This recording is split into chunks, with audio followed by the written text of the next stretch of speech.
देखो रिकॉर्डिंग का मैसेज क्या और स्क्रीन शेयर है।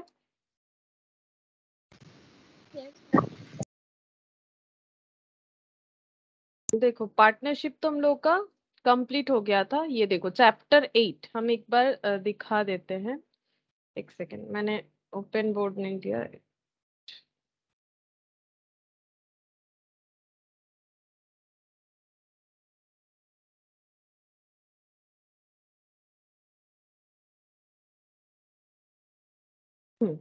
ये देखो पार्टनरशिप यानी कि चैप्टर 8 हम लोग का कंप्लीट हो गया है। इसके बाद चैप्टर 9 है, लेकिन हम लोग पहले ये वाला कर लेंगे। ठीक है, कंपनी अकाउंट्स। आज हम लोग कंपनी अकाउंट स्टार्ट करेंगे, जिसमें हम लोग यूनिट 1 को पढ़ेंगे, इंट्रोडक्शन टू कंपनी अकाउंट।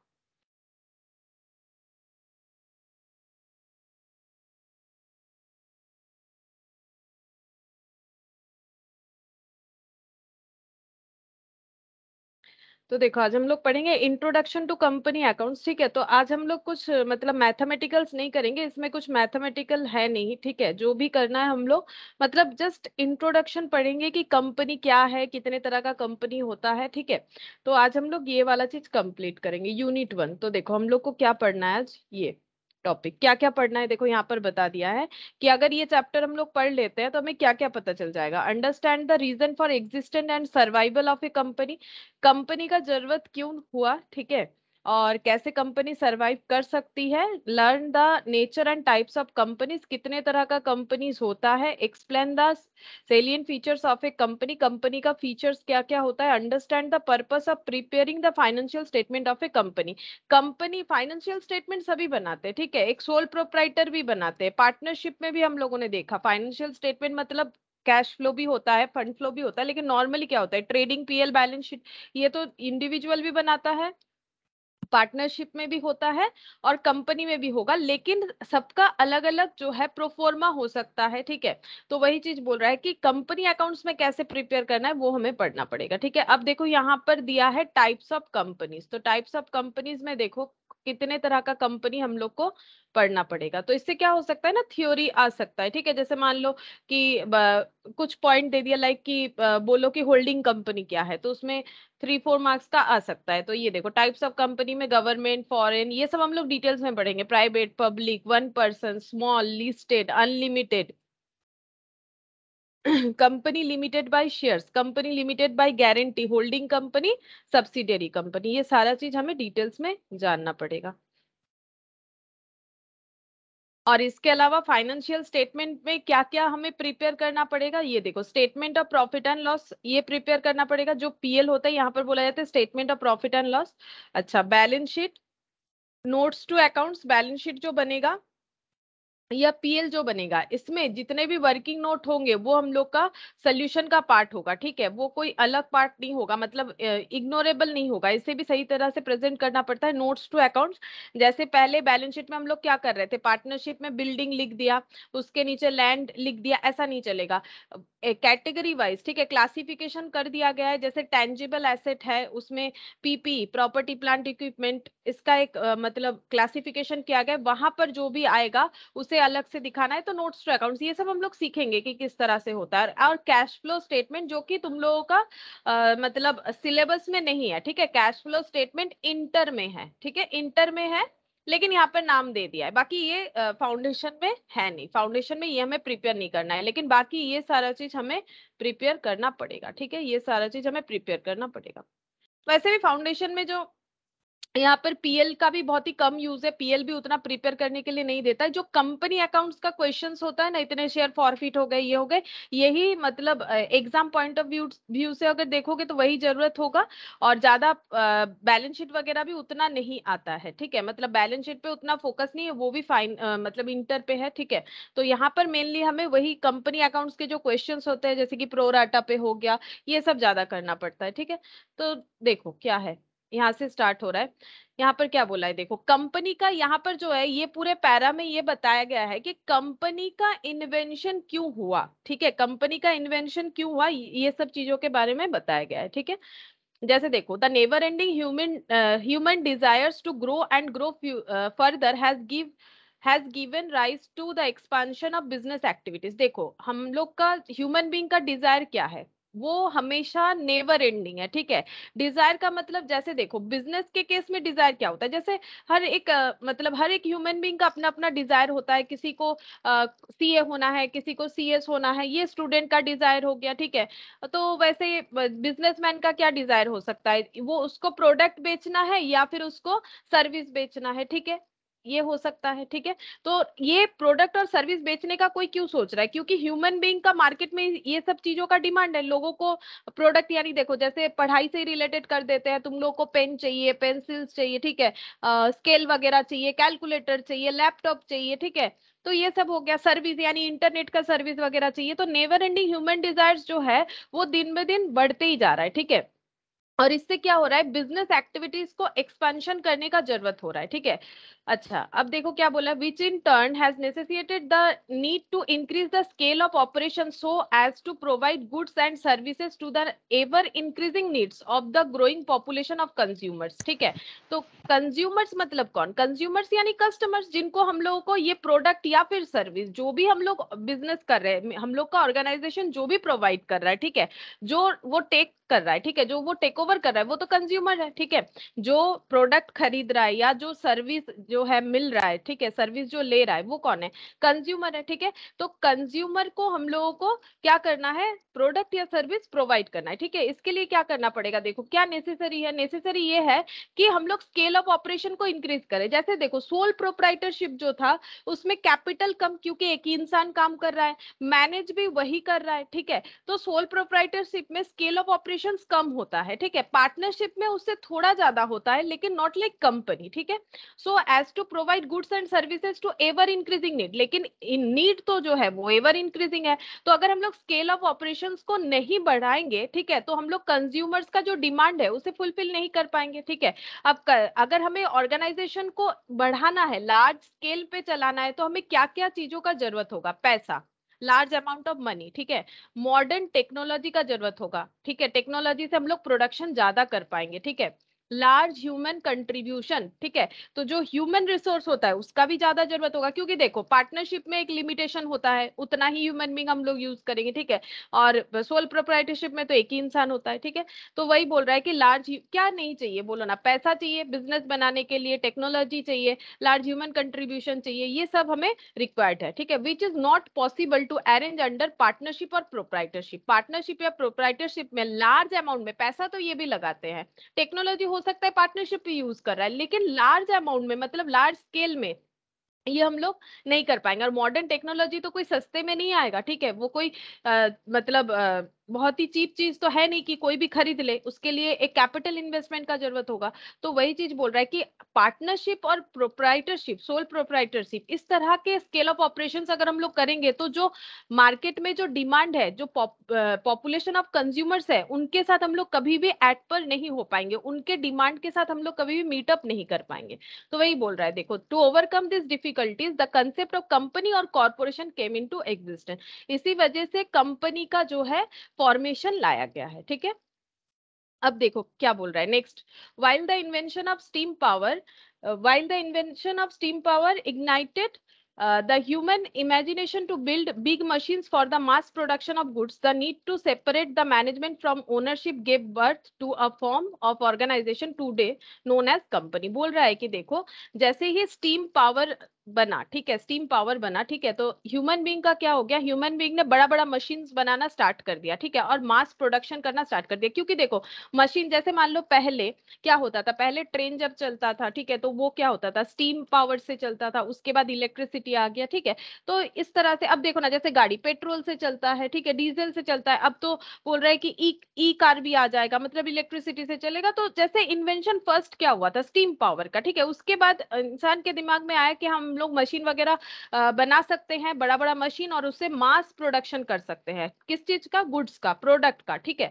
तो इसीलिए देखो यहाँ पर बोल रहा है इतने चीजों को मैनेज करने के लिए सेपरेट मैनेजमेंट चाहिए फ्रॉम ओनरशिप, क्योंकि सोल प्रोप्राइटरशिप में जो ओनर है वही सारी चीजों को मैनेज करता है नॉर्मली। क्योंकि सोल प्रोप्राइटर के पास इतना पैसा नहीं होता है कि वो हर एक चीज का एक डिपार्टमेंट बना ले, एक अकाउंटेंट रख दे, ठीक है, एक मान लो मैनेजर रख दिया, एक सेल डिपार्टमेंट बना लिया, एक मार्केटिंग डिपार्टमेंट, एक एडवर्टाइजमेंट, अलग अलग इतना सारा डिपार्टमेंट बना ले, ये पॉसिबल नहीं है, उतना पैसा कहाँ से आएगा, कैपिटल चाहिए ना। वही बोल रहा है कि सेपरेट मैनेजमेंट फ्रॉम ओनरशिप, जो ओनर है वही अगर सारा चीज मैनेज करेगा तो प्रॉब्लम होगा, ठीक है। तो अगर ज्यादा पैसा लगा रहे तो हमें क्या करना पड़ेगा, ज्यादा प्रोडक्शन के लिए हमें उस तरह से मैनेज करना पड़ेगा, हम लोग उस तरह से मैनेज कर सकेंगे अगर ज्यादा कैपिटल इन्वेस्टमेंट करेंगे।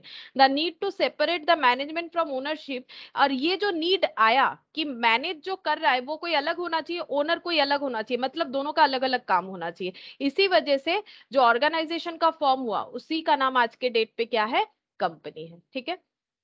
company form of organization is one of the ingenious creation of a human mind, ठीक है। ये मतलब बहुत ही एक मतलब क्या बोले, मतलब बहुत ही एक अच्छा क्रिएशन है, ठीक है। ह्यूमन माइंड का एक अच्छा क्रिएशन है, which has enabled the business to carry on its wealth creation activities through optimum utilization of resources through company, ठीक है। थ्रू कंपनी हम लोग क्या कर सकते हैं कि हम लोग हमारा जो रिसोर्सेस है उसको ऑप्टिमम यूटिलाइज कर सकते हैं, और ये बहुत ही जरूरी है। अगर कोई ऑप्टिमम यूटिलाइजेशन नहीं कर पाएगा रिसोर्सेस का तो वो ज्यादा प्रोडक्शन नहीं कर पाएगा या फिर अच्छे तरह से सर्विस वो नहीं दे पाएगा, ठीक है। तो जब तक ऑप्टिमम यूटिलाइजेशन का मतलब है जितना भी है हम लोगों के पास रिसोर्सेस उसको हम लोग कितने बेटर तरीके से यूज करके मैक्सिमम उससे प्रॉफिट कमा सकते हैं, मतलब मैक्सिमम प्रोडक्शन ले सकते हैं, ठीक है। ये नहीं कि मेरे पास कम है रॉ मटेरियल, मेरे पास वेजेस कम है, ये नहीं, जो भी है उससे क्या कर सकते हैं, that is called optimum utilisation of resources, ठीक है।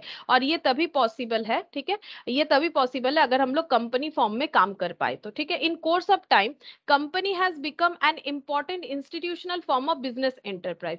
धीरे धीरे क्या हुआ ना, कंपनी जो है हर एक बिजनेस एंटरप्राइज के लिए एक इंपॉर्टेंट पार्ट हो गया, मतलब आज के डेट पे हर कोई चाहता है कि मेरा बिजनेस जो है वो कंपनी में कन्वर्ट हो जाए, ठीक है। Which has carved out a key place for itself in the field of business। आज के डेट पे कंपनी जो है वो बिजनेस फील्ड पे इसका एक अलग ही पहचान है, ठीक है। Operations as well as the wealth generating functions of the society, और सोसाइटी में वेल्थ जनरेट करने के लिए भी कंपनी जैसा फॉर्मेशन बहुत ज्यादा जरूरी है, ठीक है। ये हो गया हम लोग का इंट्रोडक्शन। नेक्स्ट देखो क्या बोला है, मीनिंग ऑफ कंपनी। कंपनी का मतलब क्या है, ठीक है। कंपनी का मतलब होता है जैसे कि कंपेनियन, ठीक है, मतलब जो साथ होता है, एक साथ जब रहते हैं कोई तो बोलते हैं कि कंपनी, ठीक है। दो फ्रेंड के अंदर हो सकता है कि कंपनी एक साथ रहना, ठीक है। तो the word company is everyday usage implies an assemblage of persons for social purpose, ठीक है। सोशल पर्पस में अगर लोग असेंबल होते हैं तो हम लोग बोलते हैं कंपनी। कंपेनियनशिप और फेलोशिप, ठीक है। As a form of organisation the word company implies a group of people who voluntarily agree to form a company.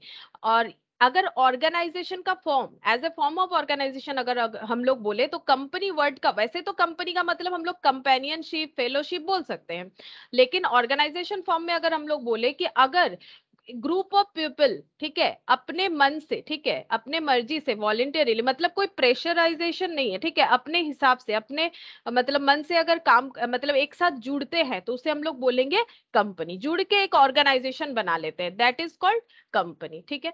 The word company is derive from Latin word. ये company जो word है ना ये Latin word है, ठीक है। इसका दो मतलब होता है, एक कम और एक है पनीस, ठीक है। कम का मतलब होता है दैट इज विथ और टुगेदर, ठीक है। कम का मतलब होता है टुगेदर, और ये जो है कंपनीज का मतलब होता है ब्रेड, ब्रेड, ठीक है। तो ये देखो, ये लैटिन वर्ड है और ये अलग अलग दो वर्ड का मतलब है उससे ये बना हुआ है, ठीक है। अब क्या बोल रहे हैं देखो, originally the word refer to an association of person और merchant men discussing matter and taking food together. मतलब ये वर्ड कैसे सिचुएशन को डिस्क्राइब कर रहा है, ठीक है। ओरिजिनली ये डिस्क्राइब कर रहा है अगर कुछ ग्रुप ऑफ पर्संस, ठीक है, एसोसिएशन ऑफ पर्सन या ग्रुप ऑफ पर्संस या फिर कुछ मार्चेंट मतलब बिजनेसमैन एक साथ बैठ के किसी बिजनेस मैटर में डिस्कस कर रहे हैं और एक साथ जो है खाना खा रहे हैं, ठीक है, टेकिंग फूड टुगेदर। तो इस तरह के कंडीशन को बोला जाता है लैटिन वर्ड में कंपनी, ठीक है। तो वही चीज को हम लोग यहाँ पर यूज कर रहे हैं, ठीक है। तो कंपनी जो है वो बेसिकली एक लैटिन वर्ड है और दो वर्ड का मिक्सड अप है, जिसमें एक वर्ड का मतलब है टुगेदर और एक वर्ड का मतलब है ब्रेड, मतलब एक साथ बैठ के खाना खाना और एक पर्टिकुलर कुछ किसी मैटर पे डिस्कस करना, मेनली बिजनेस मैटर पे, ठीक है। लेकिन यहाँ पर क्या बोल रहा है, लॉ में क्या होता है, however in law company is termed as company which is formed and incorporated under the companies act. लेकिन ये तो गया लैटिन वर्ड से कंपनी का मतलब, लेकिन हम लोग जो कंपनी अकाउंट्स पढ़ेंगे तो इसमें कंपनी का मतलब क्या है, यहाँ पर कंपनी का मतलब ये है कि अगर किसी पर्टिकुलर या स्पेसिफिक कंपनीज एक्ट के अंडर में कोई कंपनी एस्टैब्लिश्ड यानी कि इनकॉर्पोरेट हो रहा है, फॉर्म्ड हो रहा है, तो उसको हम लोग बोलेंगे कंपनी। तो कोई एक एक्ट के अंडर ये फॉर्म होगा, एक्ट में उसका रूल्स लिखा हुआ रहेगा, उस रूल्स के हिसाब से होगा। और यहाँ पर एक्ट कौन सा है? 2013 जो करेंटली चल रहा है। इसके पहले था 1956, कंपनीज एक्ट 1956 था, अभी आ गया है ये 2013 में आया, इसीलिए ये है कंपनीज एक्ट 2000। तो कंपनी उसी को बोलेंगे जो कंपनीज एक्ट 2013 के अंडर फॉर्म्ड हुआ है। या फिर अब देखो, क्या 2013 के आगे कंपनी नहीं था? बिल्कुल था। तो फिर उसको क्या कंपनी नहीं बोलेंगे? बोलेंगे ना। ये देखो, और an existing company formed and registered under any of the previous company law. इसका मतलब अगर 1956 के अंडर कोई कंपनी बनी थी तो वो भी कंपनी है, 2013 में बनी है तो 2013 के एक्ट में होगी। मतलब सीधा सा बात है ना।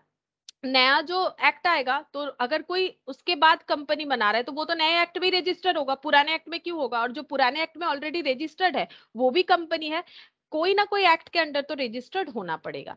As per this definition of law there must be group of person who agree to form a company. तो इस ये जो डेफिनेशन है, एज पर द डेफिनेशन ऑफ लॉ, मतलब ये कंपनीज एक्ट के अंडर, ये तो एक लॉ है ना कंपनीज एक्ट, तो यहाँ पर ये जो लॉ है, लॉ में बोला हुआ है कंपनी किसको बोलेंगे? कंपनी उसी को बोलेंगे जहां पर ग्रुप ऑफ पर्सन एग्री होंगे to form a company under the law, मतलब उस लॉ में जो भी रूल्स है उसको सारे लोग फॉलो करेंगे, एंड वन सो फॉर्म्ड, और उस तरह से ये कंपनी बनेगा। It becomes a separate legal entity having perpetual succession. ठीक है, तो कंपनी क्या होता है? एक सेपरेट लीगल एंटिटी होता है, ठीक है, और जिसका परपेचुअल सक्सेशन होता है with A distinct name of its own and A common seal. इसका मतलब समझाते हैं। सेपरेट लीगल एंटिटी का मतलब है क्योंकि कंपनी लीगली बनता है, ठीक है, तो वो एक एंटिटी है। एंटिटी का मतलब हो जाता है पर्टिकुलर पर्टिकुलर चीज, ठीक है, तो लीगल एंटिटी है ये, ठीक है, लीगली ये बना हुआ एक एंटिटी है। सेपरेट लीगल एंटिटी इसीलिए बोला जा रहा है क्योंकि कंपनी तो, एक कंपनी को एक्चुअली एक आर्टिफिशियल पर्सन माना जाता है जो कि चल फिर नहीं सकता है, ठीक है, लेकिन कंपनी वो तो सच में कुछ कर नहीं सकता है, उससे तो मैनेजमेंट चला रहे, डायरेक्टर चला रहे, ठीक है, तो कंपनी जो है वो लीगल एंटिटी है, लेकिन सेपरेट लीगल एंटिटी है, मतलब कंपनी और कंपनी के लोग ये अलग है, ये माना जाता है, ठीक है। और कंपनी का क्या है? परपेचुअल सक्सेशन है। परपेचुअल सक्सेशन मतलब मान लो कोई कंपनी का हो गया है 100 ईयर्स, ठीक है, फिर भी वो कंपनी चल रही है, तो जिसने वो कंपनी बनाया था, अब हो सकता है उनका डेथ हो गया हो, ठीक है, अब कोई मतलब उसका मतलब ऐसा तो नहीं है कि कोई पैदा होते ही कंपनी बना लिया। अब मान लो अगर 20-30 साल में बनाया होगा तो फिर उसका तो डेथ हो गया है, तो फिर इसका मतलब ये नहीं है कि जो पुराने मेंबर है वो नहीं है तो कंपनी बंद हो जाएगा। That is called perpetual succession. अगर लोग कंपनी को आगे लेके जाना चाहते हैं, वो कंटिन्यू करना चाहते हैं तो कर सकते हैं परपेचुअल सक्सेशन, ठीक है, जब तक ना कंपनी डिसोल्यूशन में चला जाता है, मतलब बाई चांस कोई रीजन से बंद हो जाना, with a distinct name of its own, ठीक है, कंपनी का एक अलग नाम होता है, ठीक है, कंपनी बनाएंगे तो उसका एक अलग नाम होगा। जैसे मान लो एक कंपनी का नाम फॉर एग्जाम्पल एबीसी लिमिटेड, अब इसमें मान लो कितने लोग हैं, एक्स है, वाई है, जेड है, पी है, क्यू है, आर है, ठीक है, तो ये कंपनी का एक अलग नाम होना चाहिए। जब कोई कंपनी फॉर्मेशन बनाएगा तो उस बिजनेस का नाम होना जरूरी है। जैसे सोल प्रोप्राइटरशिप में जरूरी नहीं है किसी का दुकान का नाम हो, ऐसा जरूरी नहीं है, ठीक है, बहुत से लोग ऐसे हैं कि नॉर्मल ऐसे ही बिजनेस करे, कभी कोई नाम ही नहीं दिया, लेकिन अगर कंपनी है तो उसका एक अलग नाम होगा। क्यों? क्योंकि वो एक इंसान है, आर्टिफिशियल है जरूर, लेकिन एक एग्जिस्टेंस उसका है कैसे? लीगली, ठीक है, क्योंकि वो एक लीगल एंटिटी है तो उसका एक नाम रखना पड़ेगा, ठीक है। अब ये क्या बोल रहा है देखो, and A common seal. Common seal जो कि आजकल ऑप्शनल हो गया है, कॉमन सील का मतलब है अब कंपनी ऑब्वियसली एक आर्टिफिशियल पर्सन है, लेकिन वो तो आर्टिफिशियल है ना, तो वो तो अपना साइन वाइन नहीं कर सकती है, हम लोग ह्यूमन बीइंग की तरह वो थोड़ी ना साइन कर देगी, नहीं कर सकती है।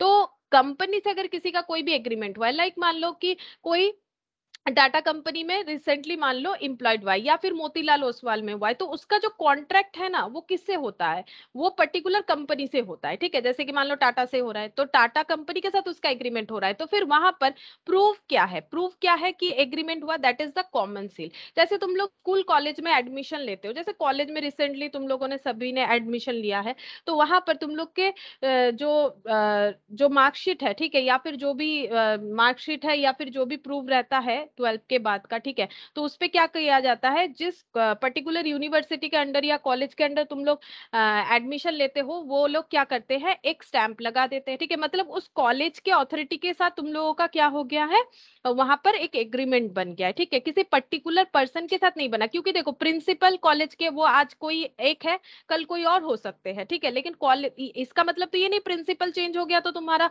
एडुकेशन थम जाएगा, नहीं, क्योंकि कॉलेज चल रहा है तो फिर एडुकेशन तो चलेगा। तो कॉमन सील मतलब जिसके मतलब जो साइन, जो आर्टिफिशियल पर्सन जो साइन करता है, क्योंकि वो खुद नहीं कर सकता है, तो उसके लिए कॉमन सील यूज होगा, जबकि ये आज के डेट पे ऑप्शनल हो चुका है, ठीक है। नेक्स्ट देखो क्या बोल रहा है, its existence is not affected by the change of members. जैसे मैंने अभी बोला, देखो जैसे प्रिंसिपल वाला एग्जांपल दिया, मान लो कि स्कूल से जो है हेडमास्टर या हेडमिस्ट्रेस या कॉलेज से प्रिंसिपल वो चले गए, ठीक है। तो इसका मतलब ये नहीं है कि स्कूल बंद हो जाएगा, कॉलेज बंद हो जाएगा, ऐसा नहीं होता है, ठीक है। जैसे आईसीआई में भी तो चेंज होते रहते हैं ना, ठीक है, प्रेसिडेंट चेंज होते रहते हैं, तो इसका मतलब ये थोड़ी ना आईसीआई बंद हो जाएगा, वो चेंज हो सकते हैं, ठीक है। तो वही बोल रहा है कि अगर कोई चेंज हो जाता है मेंबर, तो इसका मतलब ये नहीं है कि ऑर्गेनाइजेशन बंद हो जाएगा। Company takes its origin in law, company law से ही बना हुआ है, ठीक है, मतलब लॉ से ही इसका बर्थ है। It is an organisation consisting of individuals, ठीक है। यहाँ पर इंडिविजुअल्स जो है वो मिलके ये ऑर्गेनाइजेशन चलाते हैं, that is called share holder. मतलब शेयर होल्डर एक्चुअली कंपनी को चलाते नहीं है, कुछ इंडिविजुअल है जो इस ऑर्गेनाइजेशन में कंसिस्ट करते हैं, जिसको शेयर होल्डर बोला जाता है। अब देखो ये शेयर होल्डर कौन है, शेयर होल्डर वो है bye virtue of holding the share of the company, जो कंपनी के शेयर को होल्ड करते हैं। अब ये शेयर क्या है, जब कंपनी कोई मार्केट में कंपनी आती है, ठीक है, कंपनी फॉर्मेशन से, तो उनको भी पैसे का जरूरत होता है, ठीक है। मतलब पैसे का जरूरत तो सभी है, इनको लार्ज स्केल में जरूरत है। तो ये क्या कर सकते हैं, कंपनी के पास एक ऑथोरिटी है, क्या है कि ये पब्लिक से पैसा डिमांड कर सकती है। कैसे, पब्लिक को क्या बोल सकती है कि देखिए, वो एक प्रोस्पेक्टस जो है वो इशू कर सकती है। प्रोस्पेक्टस जैसे मान लो स्कूल कॉलेज में एडमिशन लेते, प्रोस्पेक्टस में लिखा हुआ रहता है ना, इतने टीचर है, ये क्वालिफिकेशन है, ये पढ़ाया जाएगा, ये फैसिलिटीज है, ये लैब है, ये फिर जो भी फैसिलिटीज वगैरह, मतलब स्कूल के बारे में या कॉलेज के बारे में जो समराइजेशन रहता है, ठीक है, प्रोस्पेक्टस। तो उसी तरह से कंपनी भी प्रोस्पेक्टस इशू करती है, ठीक है। प्रोस्पेक्टस इशू करती है किस बारे में, कि कंपनी जो मार्केट में आ रही है, ठीक है, उसका क्या मतलब मोटो है, क्या काम करेगी, ठीक है, कितना उनको कैपिटल चाहिए, तो वो पब्लिक को ऑफर करती है। देखिए मेरा अगर प्रोजेक्ट आपको अच्छा लगता है तो आप लोग मेरे प्रोजेक्ट में पैसा लगाइए, आप लोगों को हिस्सेदार बनाएंगे, दैट इज शेयर, ठीक है। अगर आप लोग मेरे कंपनी में पैसा दोगे तो हिस्सेदार बनाएंगे। लेकिन एक चीज है कि अगर प्रॉफिट हो या लॉस हो, प्रॉफिट होगा तो भी आपको लेना पड़ेगा, लॉस होगा तो भी आपको लेना पड़ेगा। अगर आप रेडी हो तो मेरे बिजनेस में पैसा लगाओ, मतलब मेरे कंपनी में पैसा लगाओ। ऐसे शेयर होल्डर को बोला जाता है इक्विटी शेयर होल्डर, जो कि कंपनी के ट्रू ओनर माने जाते हैं, इनको ही कंपनी का ओनर बोला जाता है। लेकिन शेयर होल्डर कंपनी में सारा एक्टिविटी करे ऐसा जरूरी नहीं है, ठीक है। शेयर होल्डर वो पैसा लगा देता है, वो बिजनेस नहीं करता है, ठीक है, वो कंपनी को जाके रन नहीं करवाता है, वो कंपनी में सिर्फ एक मेंबर है, ठीक है। तो वही हो गया, shareholder by virtue of holding the share of the company who are authorised by law to elect a board of director. लेकिन इनके पास क्या क्या अथॉरिटी रहता है, फर्स्ट अथॉरिटी की ये बोर्ड ऑफ डायरेक्टर को इलेक्ट कर सकते हैं, ठीक है, through it to act as a separate legal entity as regards its activities, ठीक है। और इससे क्या होगा, ये बोर्ड ऑफ डायरेक्टर को इलेक्ट करेंगे, इससे क्या होगा, वो सेपरेट लीगल एंटिटी वाला बात जो है वो एप्लीकेबल होगा, ठीक है, क्योंकि डायरेक्टर जो है एक second, through it to act as a separate legal entity as regarded as regards its activities, ठीक है। तो ये क्या करेंगे, ये जो सेपरेट लीगल एंटिटी वाला कंसेप्ट है, ये बोर्ड ऑफ डायरेक्टर को इलेक्ट करने के बाद एप्लीकेबल हो जाएगा, ठीक है। मतलब बोर्ड ऑफ डायरेक्टर पे जो है वही सारे डिसीजन लेंगे, और कंपनी जो है वो अलग, ठीक है, मतलब कंपनी को अलग माना जाएगा, बोर्ड ऑफ डायरेक्टर के डिसीजन को अलग माना जाएगा, जबकि board of director he company को चला रहा है, लेकिन फिर भी इसे सेपरेट लीगल एंटिटी माना जाता है, ठीक है। लेकिन क्या होता है, अगर मान लो कि कोई फ्रॉड कर रहा है, ठीक है, कंपनी तो खुद फ्रॉड नहीं कर सकती है क्योंकि वो पर्सन भले ही है लेकिन आर्टिफिशियल पर्सन है, तो ये मान लिया जाएगा कि कंपनी खुद नहीं कर सकती है कुछ भी काम, तो उसे तो ऑपरेट ह्यूमन बीइंग ही कर रहे हैं। तो इसका मतलब अगर कुछ फ्रॉड हो रहा है, कुछ भी मिसबिहेव हो रहा है, तो वो पर्सन ही कर रहे हैं, मतलब ह्यूमन बींग्स कर रहे हैं। तो क्या होता है, लिफ्टिंग ऑफ कॉर्पोरेट वेल होता है। लिफ्टिंग ऑफ कॉर्पोरेट वेल का मतलब होता है कि कंपनी और कंपनी के जो मेंबर्स है इसके बीच में एक सेपरेट लीगल एंटिटी रखा गया है। अगर ये चीज मेंटेन नहीं हो रहा है, अगर लोग यहाँ पर गलती कर रहे हैं कंपनी के आड़ में, अगर लोगों को क्या किया जा रहा है, लोगों को मान लो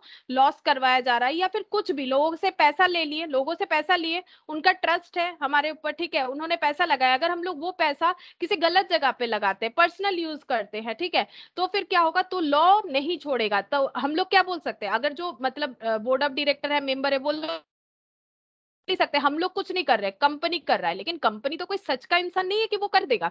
तब क्या होता है, वो सेपरेट लीगल एंटिटी वाला कंसेप्ट नहीं रखा जाता है, तब ये होता है लिफ्टिंग ऑफ कॉर्पोरेट विल, ठीक है, मतलब तब यही मान लेंगे जो कुछ भी हुआ है कंपनी की तरफ से वो लोगों ने ही किया है, ठीक है, वही चीज होता है। तो यहाँ पर देखो, generally the capital of the company consist of transferable shares and members have limited liability. Normally जो कैपिटल जनरेट होता है पब्लिक से, ठीक है, वो कंपनी के पास जो रहता है वो होता है ट्रांसफरेबल शेयर्स, ठीक है, जैसे मान लो इक्विटी शेयर होल्डर कोई किसी कंपनी का है, ठीक है, तो वो चाहे तो अपना शेयर बेच के किसी और को ट्रांसफर कर सकता है, ठीक है, सेल कर दिया, कोई और खरीद लिया, ठीक है, या फिर खुद किसी और को ट्रांसफर कर सकता है, ट्रांसफरेबल होता है। और लाइबिलिटी जो है मेंबर्स का वो लिमिटेड होता है।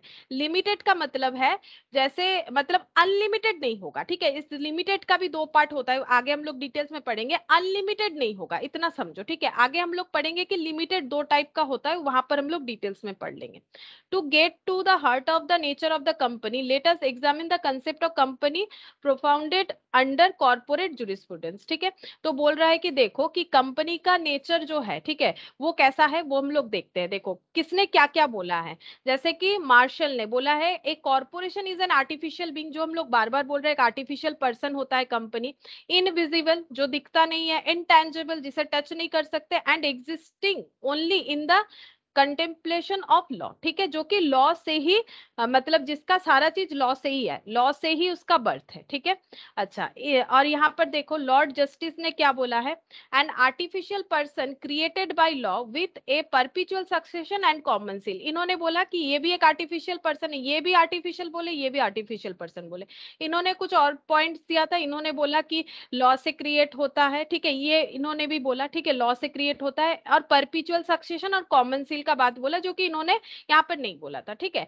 तो लगभग ये सारे फीचर जो है मिलते जुलते हैं, ठीक है। अब देखो क्या बोल रहा है, एक common thread running through the various definition of company, अगर हम लोग कॉमनली देखें तो क्या आया, is that it is N association of person created by law, बहुत सारे लोग मिलके काम करेंगे और लॉफुली करेंगे, ठीक है, मतलब जिसका रूल्स रेगुलेशंस बाय लॉ से ही जनरेट होगा, as a separate body for special purpose, ठीक है, इसे सेपरेट बॉडी माना जाएगा एट द स्पेशल पर्पस, ठीक है।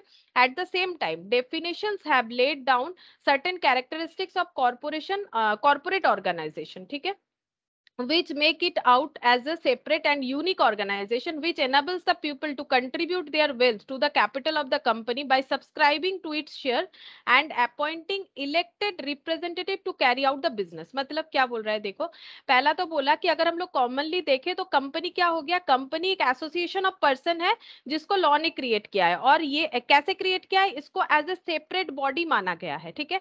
और उसके साथ साथ डेफिनेशन हैव लेड ये बोल रहा है कि certain characteristics of corporation organisation क्या क्या है, which make it out as separate. पहला है देखो इसको अलग कैसे कर सकते हैं कि ये ऑर्गेनाइजेशन कंपनी है, उसका कुछ स्पेशल फीचर्स होगा तभी तो बोलेंगे ये कंपनी, ये पार्टनरशिप है, ये क्या बोलते हैं उसे, इंडिविजुअल सोल प्रोप्राइटरशिप है, ठीक है।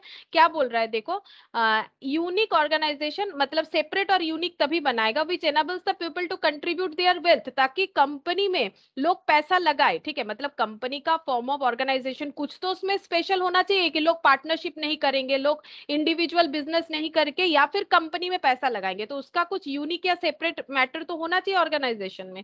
तो वही बोल रहा है which enables the people to contribute their wealth to the capital of the company. कैसे करेंगे, उनको शेयर सब्सक्राइब करना पड़ेगा, ये जो प्रोस्पेक्टस इशू हुआ उसमें डिटेल्स पढ़ लिया, कंपनी कैसा है क्या है नहीं है, अगर हमें सही लगता है हम लोग उसमें पैसा लगा सकते हैं, ठीक है। तो शेयर क्या करना पड़ेगा, सब्सक्राइब करना पड़ता है to its share and appointing elected representative to carry out the business. और क्या करना पड़ेगा, good evening Arpita. Good evening ma'am. और देखो क्या करना पड़ेगा, बोल रहा है कि appointing elected representative to carry out the business. अब मैं जैसे मैंने बोला शेयर होल्डर खुद जाके बिजनेस रन नहीं करवा सकते, ठीक है, तो उनको इलेक्ट करना पड़ेगा एक रिप्रेजेंटेटिव को जो कि उस बिजनेस को कैरी आउट करेगा जहां पर इन्होंने पैसा अपना लगाया है, ठीक है। अच्छा, अब देखो फीचर्स क्या क्या है कंपनी का। देखो फीचर्स में पहला है इनकॉर्पोरेटेड एसोसिएशन, ठीक है। ये क्या है, company comes into existence through the operation of law. Lawfully एक कंपनी एस्टेब्लिश हो सकता है या फिर एग्जिस्टेंस में आ सकता है। Therefore incorporation of company under the companies act is must. तो अगर कंपनी को प्रिपेयर करना मतलब कंपनी बनाना है, इनकॉर्पोरेट करना है, एस्टेब्लिश करना है, जो भी बोलो, तो हमें कंपनीज एक्ट तो फॉलो करना ही पड़ेगा। अभी 2013 होता है, इसके पहले 1956 था, मैंने बोला। Without such registration no company can come into existence. जब तक कंपनी लॉफुली फॉर्म नहीं होगा तब तक उसे हम लोग कंपनी का एग्जिस्ट मतलब कंपनी नहीं मान सकते हैं, ठीक है। वो ऑर्गेनाइजेशन कंपनी नहीं माना जाएगा जब तक वो पर्टिकुलर किसी कंपनीज एक्ट के अंदर रजिस्टर्ड नहीं होगा, ठीक है। जैसे कॉलेज में पढ़ने के लिए तुम लोग को किसी ना किसी यूनिवर्सिटी के अंडर रजिस्टर्ड करना पड़ेगा, ठीक है। अब जैसे अगर कोई सीयू यानी कैलकाटा यूनिवर्सिटी के अंडर रजिस्टर होता है, तो बहुत सारे कॉलेज है, ठीक है। कोई भी कॉलेज में जाओ जो कि सीयू के अंडर है, ठीक है, तो उसमें रजिस्टर्ड हो सकते हो, बट कोई ना कोई यूनिवर्सिटी के अंडर तो रजिस्टर होना पड़ेगा कॉलेज में जाने के लिए, ठीक है। तो वही चीज बोल रहा है कि कंपनीज एक्ट के अंदर रजिस्टर होना पड़ेगा। अगर नए हो तो 2013 के अंडर रजिस्टर्ड हो जाओ, और अगर पहले से रजिस्टर्ड हो तो कुछ ना कुछ एक्ट के अंदर तो रजिस्टर्ड हो गया ऑन दैट मोमेंट जो चल रहा था, ठीक है, जैसे कि 1956 हो सकता है। विदाउट सच रजिस्ट्रेशन, ये बोल दिया मैंने, being created by law it is regarded as an artificial legal person. क्योंकि ये क्रिएटेड बाय लॉ है, ठीक है, इसे तो सेपरेट एक एंटिटी माना गया, इसीलिए ये पर्सन है, और ये चल फिर नहीं सकता, इसीलिए आर्टिफिशियल है, ठीक है। और क्योंकि ये लॉफुली क्रिएटेड है इसीलिए आर्टिफिशियल लीगल पर्सन है, ठीक है। क्योंकि ये लॉफुली क्रिएटेड है इसीलिए आर्टिफिशियल लीगल पर्सन है, पहला फीचर, ठीक है। सेकेंड है सेपरेट लीगल एंटिटी। देखो क्या बोल रहा है, a company has a separate legal entity and is not affected by changes in its membership, ठीक है। अगर मेंबर चेंज हो जाता है, ठीक है, तो उससे इसको कोई फर्क नहीं पड़ेगा। Therefore being a separate business entity a company can contract sue be sued in its incorporated name and capacity. इसी वजह से जैसे मैंने बोला, अगर तुम लोग कोई पर्टिकुलर कंपनी में काम कर रहे हो, मान लो रिलायंस में काम कर रहे हो, टाटा में काम कर रहे हो, तो उसमें तुम लोग का कॉन्ट्रैक्ट पर्टिकुलर उस कंपनी से होगा, ठीक है, क्योंकि कंपनी को सेपरेट बिजनेस एंटिटी माना गया है, तो ये कॉन्ट्रैक्ट कर सकता है, ठीक है। ये किसी के ऊपर केस कर सकता है, सू, ठीक है। मतलब किसी के साथ मान लो कोई एक कंपनी का कोई एक पर्टिकुलर मैटर पे लीगल केस चल रहा है, ठीक है, तो वो केस जो है वो कंपनी के साथ किसी एक कंपनी का हो सकता है, कंपनी के साथ इंडिविजुअल का हो सकता है, ठीक है। केस चल रहा है इसका मतलब ये नहीं है कि कंपनी को जो लोग चला रहे हैं जो कि नॉर्मल ह्यूमन बीइंग है वो कर रहे हैं, ऐसा बात नहीं है, ठीक है। कंपनी के साथ जो है केसेस हो सकता है, और कंपनी कॉन्ट्रैक्ट कर सकती है, सू कर सकती है, और कंपनी को भी सू किया जा सकता है incorporated sued in its incorporated name and capacity, ठीक है।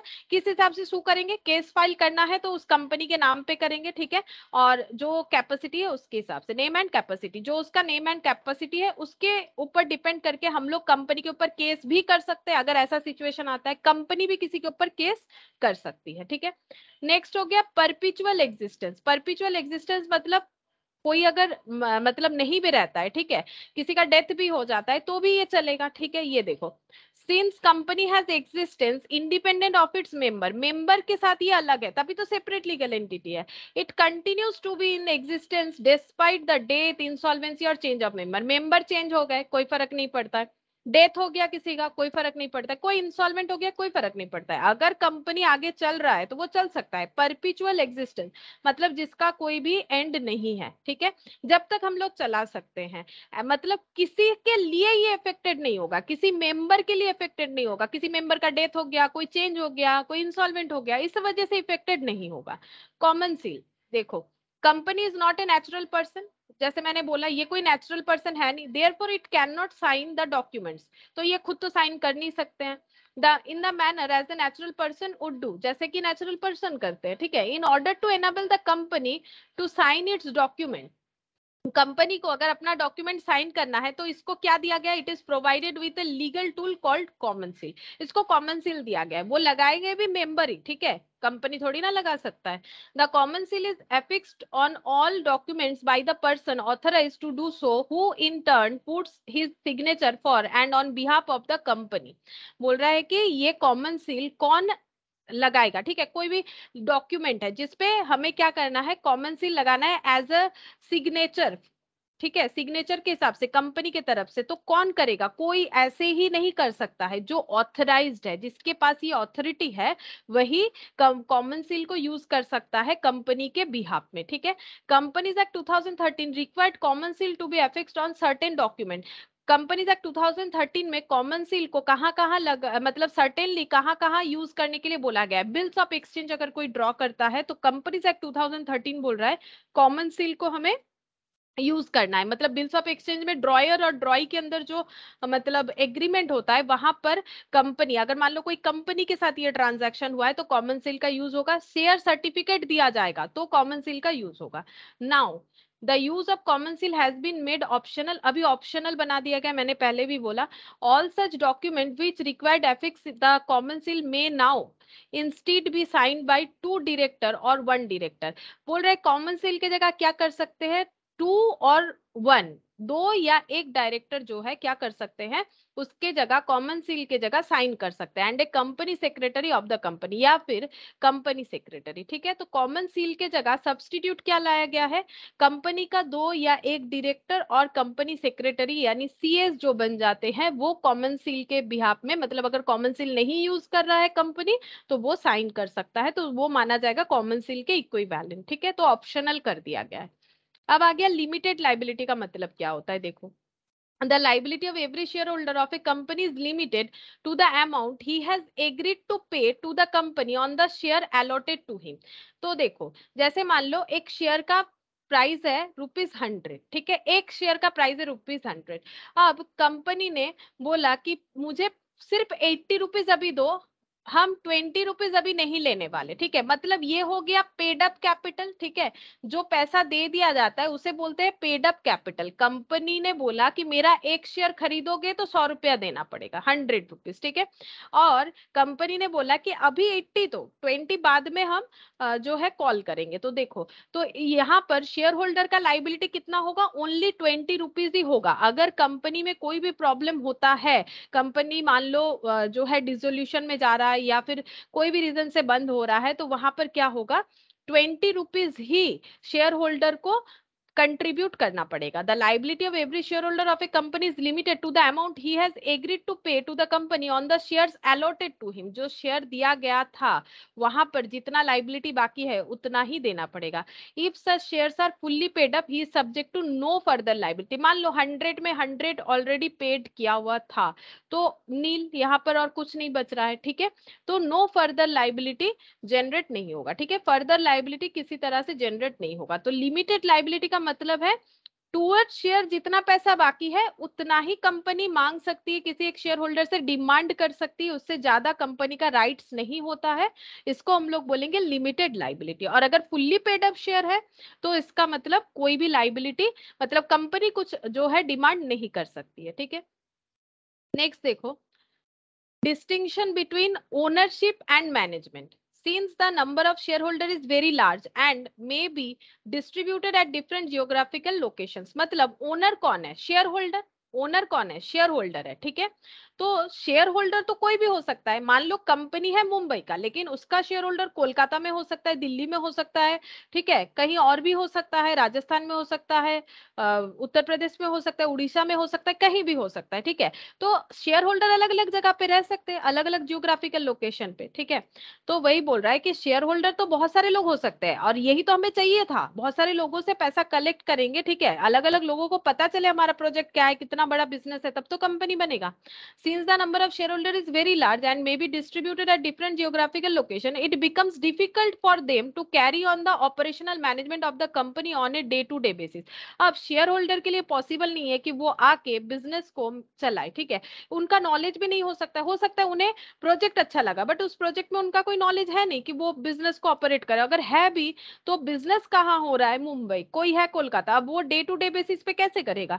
This gives rise to need of separation, इसी वजह से एक सेपरेशन लाना पड़ा, ठीक है, किस चीज पे, ओनरशिप एंड मैनेजमेंट पे, of the management and ownership, मतलब ये बोला गया कि ओनर अलग होंगे और मैनेजमेंट जो कर रहे हैं वो अलग होंगे, क्योंकि ओनर के लिए मैनेज करना पॉसिबल नहीं जो सोल प्रोप्राइटरशिप में होता है, जो ओनर होते हैं वही मैनेजर होते हैं, ठीक है, मतलब मैनेज करते हैं अपने बिजनेस को, खुद ही मैनेज करते हैं, ठीक है, लेकिन हाँ शेयर होल्डर के पास बहुत सारा राइट्स रहता है डिसीजन वगैरह लेने का।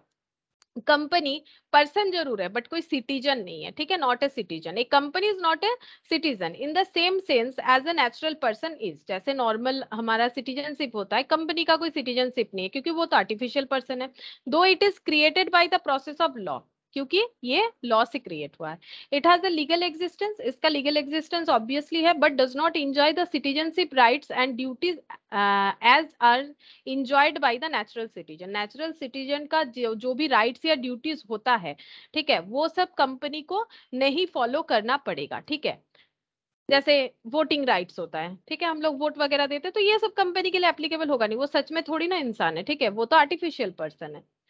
ट्रांसफरेबिलिटी ऑफ शेयर, शेयर को क्या हम लोग ट्रांसफर कर सकते हैं, अभी अभी हम लोगों ने पढ़ा था, हाँ कर सकते हैं। The capital is contributed bye the share holder through the subscription of share, company में लोग पैसा लगा सकते हैं, जो पैसा लगाएंगे उन्हें शेयर मिलेगा तो उनको शेयर होल्डर बोला जाता है, ठीक है, उनको शेयर सब्सक्राइब करके लेना पड़ता है। सच शेयर्स आर ट्रांसफरेबल, ये ट्रांसफर कर सकते हैं bye its member accept in case of a private limited company, अगर कोई कंपनी प्राइवेट लिमिटेड कंपनी, अब ये कौन सा कंपनी है, नीचे पढ़ेंगे टाइप्स ऑफ कंपनी आ रहा है, ठीक है, तो प्राइवेट लिमिटेड कंपनी अपना शेयर कभी भी ट्रांसफर नहीं कर सकता है, ठीक है, which may have certain restriction of such transferability, private company को शेयर ट्रांसफर करने का जो है रेस्ट्रिक्शन दिया गया है, वो इजीली शेयर ट्रांसफर नहीं कर सकता है, मैंने इजीली इसीलिए बोला क्योंकि प्राइवेट लिमिटेड कंपनी में जो मेंबर है, ठीक है, वो अपने अंदर ट्रांसफर कर सकते हैं लेकिन उसमें भी रेस्ट्रिक्शन रहता है, इजीली ट्रांसफरेबल नहीं होता है, जो कि पब्लिक लिमिटेड कंपनी में, पब्लिक कंपनी में होता है, ठीक है। अच्छा, तो बेसिकली इतना ही देखो कि ट्रांसफर कर सकते हैं, प्राइवेट कंपनी वाले नहीं कर सकते। मेंटेनेंस ऑफ बुक्स, ठीक है, तो जैसे सभी अपने बुक्स ऑफ अकाउंट्स मेंटेन करते हैं, trading, PL, balance sheet, cash flow, fund flow बनाते हैं, उसी तरह से एक लिमिटेड कंपनी जो है उसको भी लॉ ने बता रखा है, ठीक है, limited company is required by law to keep a prescribed set of account books and any failure in this regard attracts penalties, ठीक है, अगर प्रेस्क्राइब सेट ऑफ बुक्स का मतलब जो कंपनीज एक्ट में बोला गया है या स्पेसिफिक कोई लॉ में बोला गया है कि किस तरह से बुक्स ऑफ अकाउंट्स मेंटेन करना है, वैसा अगर नहीं किया जाएगा तो कंपनी को पेनल्टी देना पड़ सकता है, ठीक है, तो बुक्स ऑफ अकाउंट्स इन्हें भी मेंटेन करना पड़ेगा। इनको ऑडिट करवाना पड़ता है, पीरियोडिक ऑडिट, ऑडिट का मतलब क्या होता है, ऑडिट का मतलब है जो सीए, प्रैक्टिस सीए होते हैं वो ऑडिट कर सकते हैं, ऑडिट का मतलब होता है कि चेक करना कि जो फाइनेंशियल स्टेटमेंट बना है वो ट्रू एंड फेयर व्यू दे रहा है कि नहीं, ट्रू एंड फेयर व्यू, मतलब ऑडिटर जाके क्या करेंगे, खाली चेक करेंगे, चेक करके कमेंट कर देंगे, ठीक है, वो और कुछ नहीं बोलेंगे कि इसे सही करो, इसे ये करो, ऐसा कुछ नहीं बोलेंगे, वो सिर्फ क्या करेंगे, एक मतलब चेक करेंगे, चेक करने के बाद कमेंट करेंगे, ऑडिटर का काम इतना ही होता है, उनका काम रेक्टिफाई करवाना नहीं होता है कि आपने ये गलत किया ये सही करो, नहीं, वो देखेंगे क्या किया है और कमेंट कर देंगे, ठीक है, तो ये होता है ऑडिटर, ऑडिटर लेकिन सिर्फ और सिर्फ प्रैक्टिस यही हो सकता है। A company has to get its accounts periodically audited through the chartered accountants appointed for the purpose by the share holder on the recommendation of board of director, ठीक है, बोर्ड ऑफ डायरेक्टर जब बोलेगा कि audit करने का जरूरत है तो शेयर होल्डर को बोला जाएगा, मीटिंग बुलाया जाएगा, वहां पर ये डिसाइड किया जाएगा कि कौन से ऑडिटर को अपॉइंट किया जाए, देन ऑडिटर को अपॉइंट करके पीरियोडिक ऑडिट करवाना पड़ेगा क्योंकि ये लॉ का रिक्वायरमेंट है। Right of access to information, ठीक है, इंफॉर्मेशन जो भी है कंपनी रिगार्डिंग उसको एक्सेस करने का राइट्स क्या क्या है। The rights of share holder of a company to inspect its books of accounts.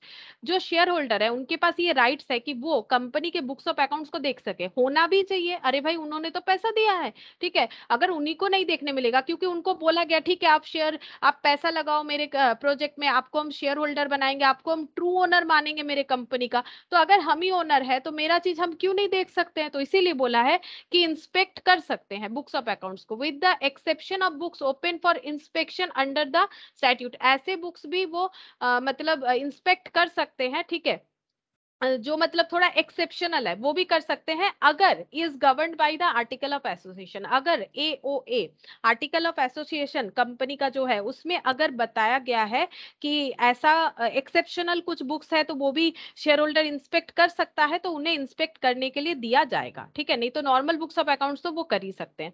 The share holders have a right to seek information from the directors by participating in the meeting of the company and through the periodic report, ठीक है। तो share holder क्या कर सकते हैं, share holders के पास rights है, किस चीज का, शेयर होल्डर के पास ये राइट्स है कि वो इंफॉर्मेशन ढूंढ सकते हैं, ठीक है, इंफॉर्मेशन कलेक्ट कर सकते हैं डायरेक्टर से, ठीक है, और मीटिंग में भी वो पार्टिसिपेट कर सकते हैं, ठीक है, कंपनी का जो भी मीटिंग होगा, और पीरियोडिक रिपोर्ट भी वो गो थ्रू कर सकते हैं। तो ये सब राइट शेयर होल्डर का रहता है। तो अगर पैसा लगाएंगे बिजनेस में तो ये सब राइट्स मिलेगा एज ए शेयर होल्डर, ठीक है।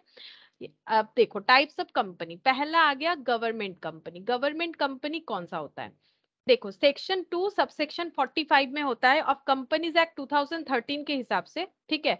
यहाँ पर ये सेक्शन अगर याद रख सकते हो तो रखो, क्योंकि अगर थियोरिटिकली पूछ ले, क्योंकि हम तो अकाउंट्स करवा रहे हैं, तुम लोग का लॉ में ये सब रहेगा, लेकिन अगर थियोरिटिकली पूछ ले अकाउंट्स में तो तुम लोग को लिखना पड़ेगा। तो अगर सेक्शन नहीं याद होता है गलत मत लिखो, अगर याद हो तो फिर अकॉर्डिंग टू कंपनीज एक्ट 2013, लेकिन याद रहता है तो अच्छा है। 2 सबसेक्शन 45 के हिसाब से गवर्नमेंट कंपनी का मतलब है any company in which not less than 51% of the paid up share capital is held by the central government or by any state government or governments, or partly by the central government and partly by one or more state governments, and includes a company which is subsidiary company of such a government company, ठीक है। देखो क्या बोल रहा है, companies act 2013 के हिसाब से सेक्शन 2 सबसेक्शन 45 में बोला गया गवर्नमेंट कंपनी का मतलब ये हो गया कि जिसमें जो पेड अप, ये देखो paid up share capital, paid up share capital का मतलब है जितना कैपिटल हम लोगों को मिल गया है, पे कर दिया है लोगों ने, जितना पैसा हम लोग को मिल गया है, पेड अप शेयर कैपिटल का कितना percent, paid up share capital का not less than, not less than 51%, ठीक है, 51%, नॉट लेस देन 51%, 51% से कम नहीं होना चाहिए, ठीक है। मतलब हम लोग बोल सकते हैं मोर देन 51%, ठीक है।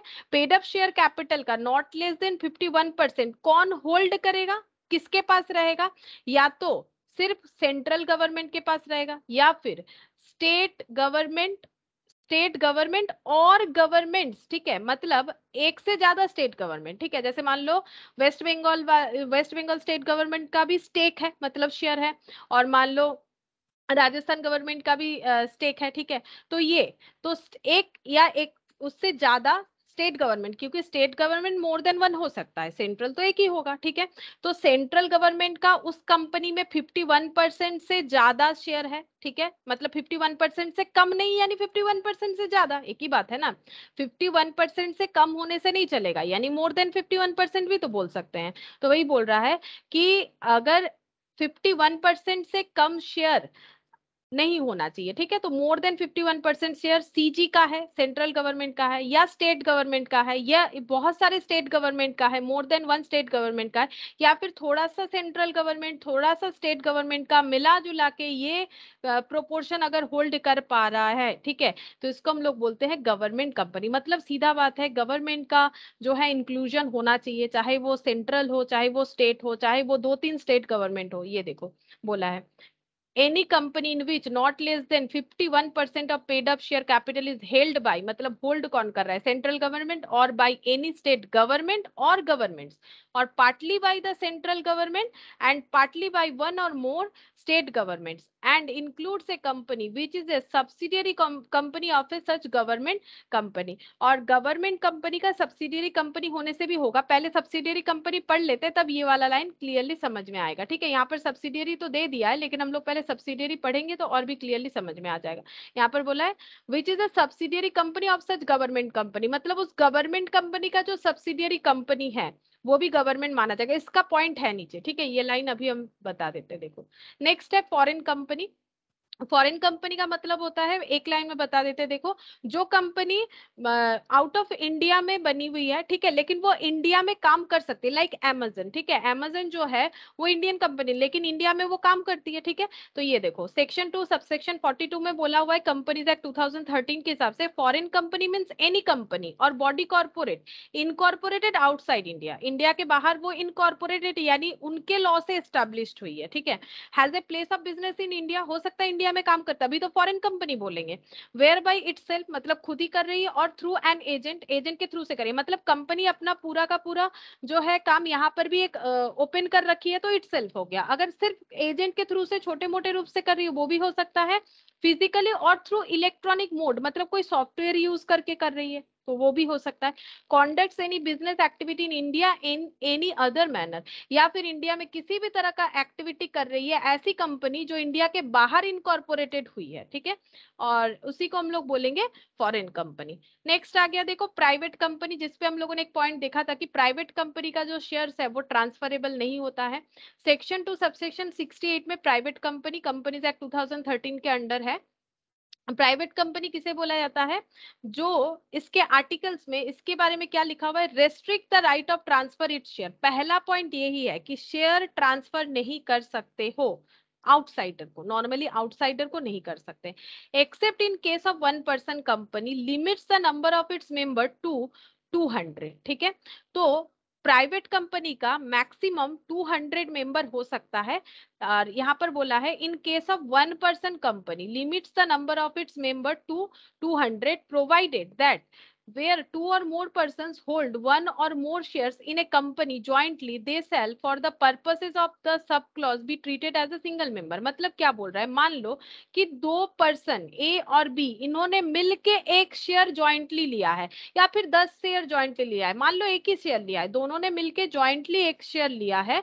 ये देखो क्या बोल रहा है, टू और मोर पर्सन, ये दो पर्सन है, ठीक है, इन्होंने क्या किया है, hold one or more shares, मैंने यहाँ पर वन ये और एक शेयर दिखा देते, चलो और एक शेयर दिखा दिया, और एक शेयर, इन्होंने दोनों ने मिलके 4 शेयर्स जो है होल्ड किया है कंपनी का, ज्वाइंटली एक साथ खरीदा है, ठीक है, जैसे ज्वाइंट बैंक अकाउंट होता है ना, बैंक अकाउंट हम लोग इंडिविजुअल भी ओपन कर सकते हैं, ज्वाइंटली भी कर सकते हैं, तो ज्वाइंट बैंक अकाउंट की तरह कंपनी का शेयर ज्वाइंटली खरीदा है, they sell for the purpose of this clause of this sub clause. तो इसमें कंपनीज एक्ट में बोला गया है कि इनको एक ही मेंबर मानेंगे, one member, one single member, भले ही ये दो लोग हैं, जैसे दो लोगों ने मिलके ज्वाइंटली बैंक अकाउंट ओपन किया लेकिन अकाउंट तो एक ही है, वो दो अकाउंट नहीं है, अकाउंट एक ही है, उसी तरह से इन्होंने दोनों ने मिलके ये 5 शेयर खरीदा है, इसीलिए ये कंपनी के दो मेंबर नहीं एक मेंबर है, ठीक है, ये पॉइंट इसमें बोला गया है सेक्शन 2 सबसेक्शन 68 कंपनीज एक्ट 2013 में, ठीक है। अच्छा नेक्स्ट देखो यहाँ पर क्या बोला है, further provided further that persons who are in the employment of the company, ठीक है, and persons who having been formerly in the employment of the company were members of the company while in that employment and have continued to be members after the employment ceased shall not be included in the number of members, ठीक है, क्या बोल रहा है देखो, person who having formally in the employment of a company, अगर कोई एक प्राइवेट कंपनी में कोई पहले काम कर रहा था, ठीक है, where members of the company, वो कंपनी का मेंबर भी था, मतलब वो काम भी कर रहा था, उसने शेयर भी होल्ड किया था, वाइल इन दैट एम्प्लॉयमेंट, जब वो काम कर रहा था एम्प्लॉयमेंट पीरियड में जब था तो उसने उसी कंपनी का शेयर होल्ड किया था जहां पर वो एज ए एम्प्लॉय भी काम कर रहा था, and have continued to be member, वो अभी भी उस कंपनी का मेंबर है आफ्टर द एम्प्लॉयमेंट सीज्ड, लेकिन उसने वहां पर एज अ सैलरीड पर्सन काम करना बंद कर दिया है, मतलब नौकरी जो है वो चला गया, मतलब सर्विस उसने बंद कर दिया, बट वो अभी भी क्या है, वहां पर मेंबर है, shall not be included in the number of members, लेकिन उसे हम लोग मेंबर कंसिडर नहीं कर सकते हैं। ये बोला गया इस एक्ट में कि कोई एक कंपनी में पहले काम कर रहा था, मान लो कंपनी है एबीसी लिमिटेड, ठीक है, इसमें मिस्टर एक्स काम कर रहे थे और इन्होंने शेयर भी होल्ड कर रखा था, अब इन्होंने काम छोड़ दिया वहां पर, तो उनको शेयर होल्डर नहीं माना जाएगा। ठीक है, ये प्राइवेट कंपनी के रिगार्डिंग बोला गया है। नेक्स्ट देखो, prohibits any invitation to the public to subscribe for any securities of the company. हम लोग पब्लिक को अपना शेयर जो है वो नहीं ट्रांसफर कर सकते हैं। Prohibits any invitation to the public, ठीक है। Share of a private company are not listed on stock exchange. Private company कभी भी स्टॉक एक्सचेंज में लिस्टेड नहीं होती है। दो स्टॉक एक्सचेंज होता है, एनएसई बीएसई, ठीक है। तो अगर कोई स्टॉक एक्सचेंज में लिस्टेड होना चाहता है तो वो प्राइवेट कंपनी कभी नहीं हो सकता है, उसे पब्लिक होना पड़ेगा। अगर वो पब्लिक कंपनी होगी तभी जाके वो स्टॉक एक्सचेंज में खुद को लिस्टेड कर सकती है। ठीक है, नेक्स्ट देखो, public company. Section 2 subsection 71 of the companies act 2013 defines public company as a company. Public company मतलब कौन सा कंपनी? पहला बात है वो प्राइवेट कंपनी नहीं होगा, is not A private company, provided that A company which is subsidiary of a company not being a private company shall be deemed to be public company for the purpose of this act even where such subsidiary company continues to be a private company in these articles। इस law का मतलब हम समझा देते हैं। पहले मुझे थोड़ा सा होल्डिंग सब्सिडियरी बोलने दो। देखो, होल्डिंग और सब्सिडियरी, मान लो ये कंपनी है ए, ये कंपनी है बी। अब ए कंपनी अगर बी कंपनी में 50% से ज्यादा शेयर होल्ड कर रही है, मान लो ए कंपनी बी कंपनी का 50% से ज्यादा शेयर होल्ड कर रही है और इसके बोर्ड ऑफ डायरेक्टर को, बी कंपनी का जो बोर्ड ऑफ डायरेक्टर है इसके कॉम्पोजिशन को भी ये कंट्रोल कर पा रही है। ठीक है, मतलब इसके पास काफी अच्छा खासा राइट्स आ गया। क्यों? क्योंकि इसके पास बी कंपनी का 50% से ज्यादा शेयर है। ठीक है, तो ए कंपनी को बोलेंगे होल्डिंग, ये होल्ड कर रहा है शेयर किसमें? बी में, और बी को बोलेंगे सब्सिडियरी, बेसिकली पेरेंट और चिल्ड्रन। ठीक है, पेरेंट कंपनी, चिल्ड्रन कंपनी। ठीक है, तो बी हो गया सब्सिडियरी कंपनी। अब यहाँ पर ये जो लॉ है वो क्या बोल रहा था? यहाँ पर ये लॉ बोल रहा था कि अगर यहाँ पर नॉर्मली पब्लिक कंपनी का बात चल रहा था, ठीक है, अगर कोई मान लो ए क्या है, ए एक पब्लिक कंपनी है, ठीक है, और बी जो है ये एक प्राइवेट कंपनी है, ठीक है, और इन दोनों में होल्डिंग सब्सिडियरी का रिलेशन है, होल्डिंग और सब्सिडियरी का रिलेशन है। तो यहाँ पर ये लॉ बोल रहा है कि अगर ए एक पब्लिक कंपनी है जो बी पे अपना 50% से ज्यादा शेयर होल्ड कर रही है, बोर्ड ऑफ डायरेक्टर के कॉम्पोजिशन को कंट्रोल कर रही है, जो कि एक प्राइवेट कंपनी है, इसको भी हम लोग पब्लिक कंपनी मानेंगे। मतलब होल्डिंग कंपनी का सब्सिडियरी कंपनी भी पब्लिक कंपनी माना जाएगा अगर होल्डिंग खुद पब्लिक कंपनी है। ये देखो यहाँ पर यही बोला है, provided that the company which is subsidiary of a company not being private company shall be deemed to be a public company for the purpose of this act even where such subsidiary company continues to be a private company in its article. हो सकता है ये company का formation private है, मैंने दिखाया, ठीक है, लेकिन फिर भी पब्लिक कंपनी अगर किसी दूसरे कंपनी का सब्सिडियरी कंपनी मतलब होल्डिंग कंपनी हो रही है तो प्राइवेट कंपनी भले ही सब्सिडियरी हो उसे पब्लिक ही कंसिडर किया जाएगा। A company which is listed public company if it gets unlisted continue to be a public company। बोल रहा है a company which is listed public company if it gets unlisted, मतलब एक company पहले stock market में listed था, ठीक है, एनएसई और बीएसई में वो लिस्टेड था, ठीक है, तो वो लिस्टेड पब्लिक कंपनी था। अगर बाय चांस वो अनलिस्टेड हो जाता है, मतलब वो अपना जो स्टॉक मार्केट में खुद को लिस्टेड करवाया था वो अभी वो नहीं कंटिन्यू करना चाहता है, अनलिस्टेड हो जाता है, तो भी उसे पब्लिक कंपनी माना जाएगा।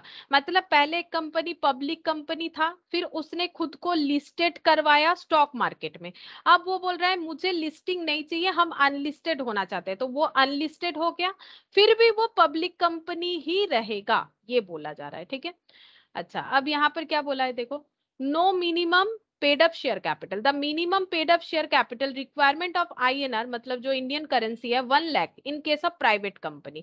तो ये थोड़ा सा डिटेल्स याद रख सकते हो कि minimum paid up share capital, ठीक है, पेड अप का मतलब है जितना पैसा मिलना चाहिए वो 1 लाख होगा अगर कोई प्राइवेट कंपनी है, 5 लाख होगा अगर पब्लिक कंपनी है। Has been done away with under companies act 2013, ये सब कंपनीज एक्ट 2013 में बोला गया है। Accordingly no minimum paid up capital requirement will now apply for incorporating private as well as public company in India. ठीक है, minimum जो है, मिनिमम पेड अप कैपिटल का कोई रिक्वायरमेंट नहीं है, ठीक है। Will now apply for incorporating, incorporate होने के लिए कोई मिनिमम पेड अप कैपिटल का जरूरत नहीं है इनकॉर्पोरेट होने के लिए, लेकिन लिमिट ये है, ठीक है। 1 lakh for public company, private company, 5 lakh for public company, ठीक है। अब 1 पर्सन कंपनी, ये पहले नहीं था, ये कंपनीज एक्ट 2013 के बाद ही आया, लेकिन ये होल्डिंग, गवर्नमेंट, प्राइवेट, पब्लिक, ये 1956 वाले एक्ट में भी थे, ठीक है, लेकिन 1 पर्सन नहीं था। देखो section 2 subsection 62 of companies act 2013 defines 1 person company, मतलब एक पर्सन भी चाहे तो वो कंपनी बना सकता है, which has only 1 person as a member, जिसका मेंबर भी एक ही जन रहेगा। Small company. Section 2 subsection 85 of the Companies Act 2013 defines small company means a company other than a public company. Small company public company नहीं होगी, पहला बात, ठीक है। और इसका क्या क्या होगा, paid up share capital of which does not exceed 50 lakh rupees or such higher amount as may be prescribed which shall not be more than 10 crore rupees। मतलब बोल रहा है अगर कोई स्मॉल कंपनी, उसका पेड अप कैपिटल कितना होना चाहिए, 50 लाख से ज्यादा नहीं होना चाहिए, ये पहले लाइन पे बोला। उसके बाद और भी एडिशन किया, या फिर थोड़ा सा हायर अमाउंट हो सकता है, सच हायर अमाउंट, उतना ज्यादा अमाउंट हो सकता है जो प्रेस्क्राइब्ड किया गया है उसके आर्टिकल ऑफ एसोसिएशन में, not be more then 10 crore rupees, लेकिन 10 करोड़ से तो ज्यादा नहीं होना चाहिए। तो ये अगर देखो इसका रेंज हो जाता है 50 लाख से 10 करोड़, है ना। 50 लाख से ज्यादा नहीं होना चाहिए, या फिर उतना तक जा सकता है जो प्रेस्क्राइब किया गया है उसके आर्टिकल ऑफ एसोसिएशन में, बट 10 करोड़ से ज्यादा नहीं होना चाहिए, मतलब 50 to 10 crore, 50 lakh to 10 crore. Turnover of which as per its last profit and loss account, profit and loss account मतलब टर्नओवर यानी sale, sale profit and loss account के हिसाब से कितना होना चाहिए, मतलब स्मॉल कंपनी है ना, तो टर्नओवर के ऊपर तो डिपेंड करेगा कि स्मॉल कंपनी है कि नहीं, इसीलिए यहाँ पर एक रेस्ट्रिक्शन, मतलब एक लिमिट दिया है। For the immediately preceding financial year, मतलब फाइनेंशियल ईयर का प्रीसीडिंग फाइनेंशियल ईयर देखेंगे, इस साल का फाइनेंशियल ईयर का पहले वाला ईयर देखेंगे और पता करेंगे कितना टर्नओवर हुआ था।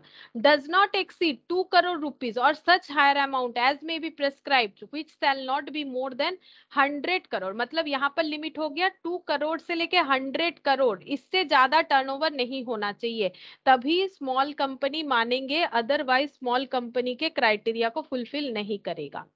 Provided that nothing in the clause should apply to a holding company or a subsidiary company registered under section 8, a company or body corporate governed by any special act, ठीक है।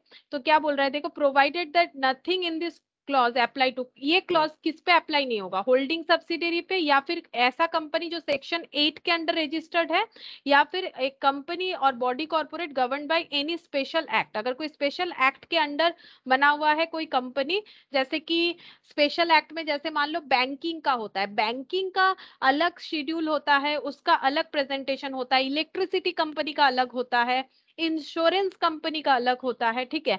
तो ये सब स्पेशल एक्ट होता है जिसके under company बने हुए हैं, ठीक है, तो वो सब पे ये चीज अप्लाई नहीं होगा।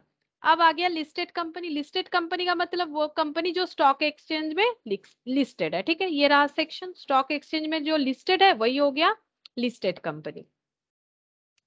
The company who shares are not listed, कोई भी रिकॉग्नाइज स्टॉक एक्सचेंज में, उसको हम लोग बोलेंगे unlisted company. And unlisted company can be public company और प्राइवेट कंपनी। अनलिस्टेड कोई भी हो सकता है, पब्लिक भी हो सकता है। देखो अनलिस्टेड कौन हो सकता है, अनलिस्टेड हो सकता है public as well as private, ठीक है, दोनों ही अनलिस्टेड हो सकता है। लेकिन प्राइवेट कंपनी, प्राइवेट कंपनी, अब लिस्टेड कौन हो सकता है, लिस्टेड सिर्फ पब्लिक हो सकता है, प्राइवेट कंपनी लिस्टेड नहीं हो सकता है, थोड़ी देर पहले हम लोगों ने देखा था।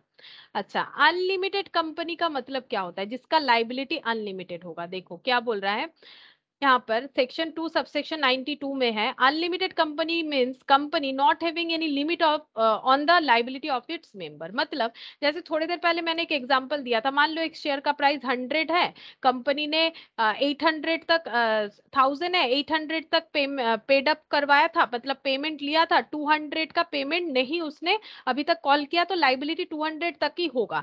लेकिन अनलिमिटेड का मतलब होता है कि अगर कंपनी बाई चांस डिसोल्यूशन में जा रहा है या फिर कुछ भी ऐसा प्रॉब्लम हो रहा है, तो कंपनी अपने शेयर होल्डर से जितना चाहे पैसा मंगवा सकती है, that is unlimited liability of its member, ठीक है। जैसे पार्टनरशिप में था अनलिमिटेड लाइबिलिटी, तभी तो एलएलपी आया ना, लिमिटेड लाइबिलिटी पार्टनरशिप। अब देखो company limited bye share, limited by share मतलब शेयर में जितना पैसा देना ड्यू है उतना ही कंपनी मंगवा सकती है, उतना ही कंपनी का राइट्स है, that is company limited bye share. यानी कि 100 रुपीज में 80 रुपीज पेड अप करवाया तो 20 बाकी है, 20 ही वो कॉल करवा सकती है। मतलब any problematic situation share holder को सिर्फ 20 रुपीज तक ही कंट्रीब्यूट करना पड़ेगा, ये होता है लिमिटेड बाय शेयर्स। ये देखो company limited by shares means a company having liability of its member limited by the memorandum to the amount if any unpaid, ये देखो unpaid है, on the shares respectively held by them, जो share held कर रखे हो उस पे जितना अनपेड अमाउंट है उतना ही देना पड़ेगा। अगर कंपनी को कोई भी प्रॉब्लम होता है या फिर कंपनी पैसा मांग रही है तो लाइबिलिटी कितना होगा, क्योंकि लिमिटेड बाय शेयर है तो शेयर के टुवर्ड्स जितना लाइबिलिटी है उतना ही होगा, इससे ज्यादा कंपनी नहीं क्लेम कर पाएगी अपने शेयर होल्डर से। लिमिटेड बाय गारंटी, गारंटी में क्या होता है, कंपनी के शेयर को होल्ड करने के पहले इनको गारंटी लेना पड़ता है कुछ एक पर्टिकुलर अमाउंट का, कि अगर कंपनी को कोई भी प्रॉब्लम होता है लाइक उंड अप मतलब बंद होना, कोई भी प्रॉब्लम होता है तो हम लोग इतना पैसा जो है कंट्रीब्यूट करेंगे। जैसे से फॉर एग्जांपल 5 लाख 10 लाख जो भी है, ठीक है। तो यहाँ पर देखो company limited by guarantee means a company having liability of its member limited by the memorandum to such amount as the member may respectively undertake to contribute to the asset of the company in the event of its being wound up, ठीक है। तो इन्होंने जितना liability बोला है मतलब जितना इन्होंने लाइबिलिटी लिया है कि हम इतना दे सकेंगे टुवर्ड्स एसेट, ठीक है। मतलब कंपनी जब बंद होता है तो एसेट का ही जरूरत होता है, एसेट का मतलब क्या हो गया, डेटर वगैरह, मतलब जो एसेट का मतलब क्या, जो पैसा, ठीक है, पैसा आएगा ना, तो वही टुवर्ड्स एसेट इनको जितना कंट्रीब्यूट करना है पहले से इन्होंने जितना मतलब बताया था, जो बोल रखा था, जिसपे इन्होंने साइन किया था, जो कॉन्ट्रैक्ट हुआ था उतना ही देना पड़ेगा, ठीक है। लिमिटेड बाय गारंटी, जितना गारंटी इन्होंने लिया था। होल्डिंग कंपनी, ये मैंने पहले भी बता दिया, ये देखो होल्डिंग कंपनी सेक्शन देख लो 246, holding company in relation to one or more other companies means a company of which such companies are subsidiary company. यहाँ पर ऐसे बोला है लेकिन मैंने तो बता दिया कि होल्डिंग कंपनी क्या होता है, ऐसा कंपनी जो किसी दूसरे कंपनी में अपना शेयर, दूसरे कंपनी का शेयर होल्ड कर रहा है, कितना, ये देखो more than one half, more than one half मतलब मोर देन 50%, मैंने भी तो वही लिखवाया था, मोर देन 50%, ठीक है। ये देखो सब्सिडियरी में डिटेल्स में बोला है, सब्सिडियरी कंपनी का मतलब subsidiary company as a company in which the holding company controls, subsidiary company वैसा कंपनी है जहां पर होल्डिंग कंपनी कंट्रोल करता है इसका बोर्ड ऑफ डायरेक्टर का composition, exercise or control more than 1.5 of the total share capital either at its own or together with one or more subsidiary company, ठीक है। तो उसे हम लोग बोलेंगे होल्डिंग। तो जो होल्ड कर रहा है वो होल्डिंग दूसरे का शेयर, लेकिन कितना होना चाहिए, मोर देन 50%, और जिस पे होल्ड कर रहा है वो होता है सब्सिडियरी कंपनी, ठीक है।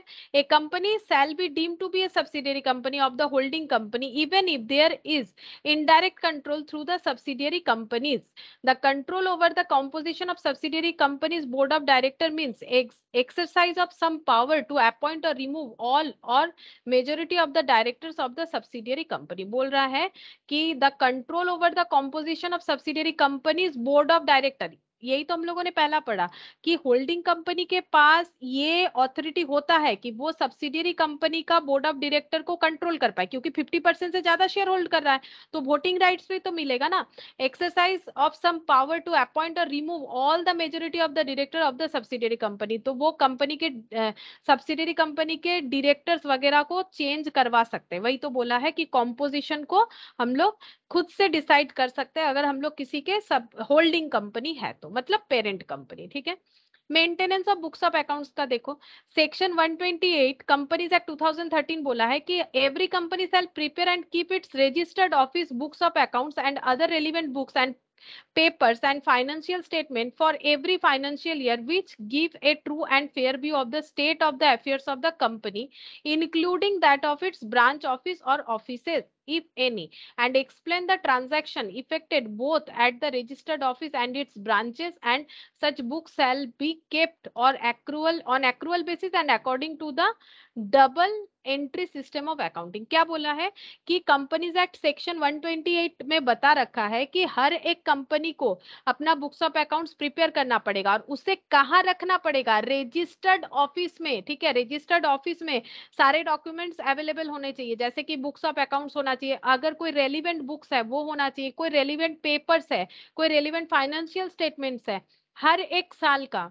हर एक ईयर का होना चाहिए। ठीक है, जिसपे कंपनी का ट्रू एंड फेयर व्यू दिखेगा। ठीक है, कंपनी ने क्या क्या ट्रांजैक्शन किया है, state of affairs of the company. ठीक है, ब्रांच ऑफिस या ऑफिसेस अगर कुछ है, मतलब किसी एक कंपनी का एक ब्रांच ऑफिस है या एक से ज्यादा ब्रांच ऑफिस है, वहां पर भी ये सारे डॉक्यूमेंट्स होने चाहिए अगर इनका ऐसा कोई ब्रांच ऑफिस है कोई कंपनी का। ठीक है, and explain the transaction effect both at the registered office and the branch office. तो रजिस्टर्ड जो है, मतलब मेन जो हेड ऑफिस है, ब्रांच ऑफिस है, हर जगह पे ट्रांजैक्शन का एक्सप्लेनेशन होना चाहिए।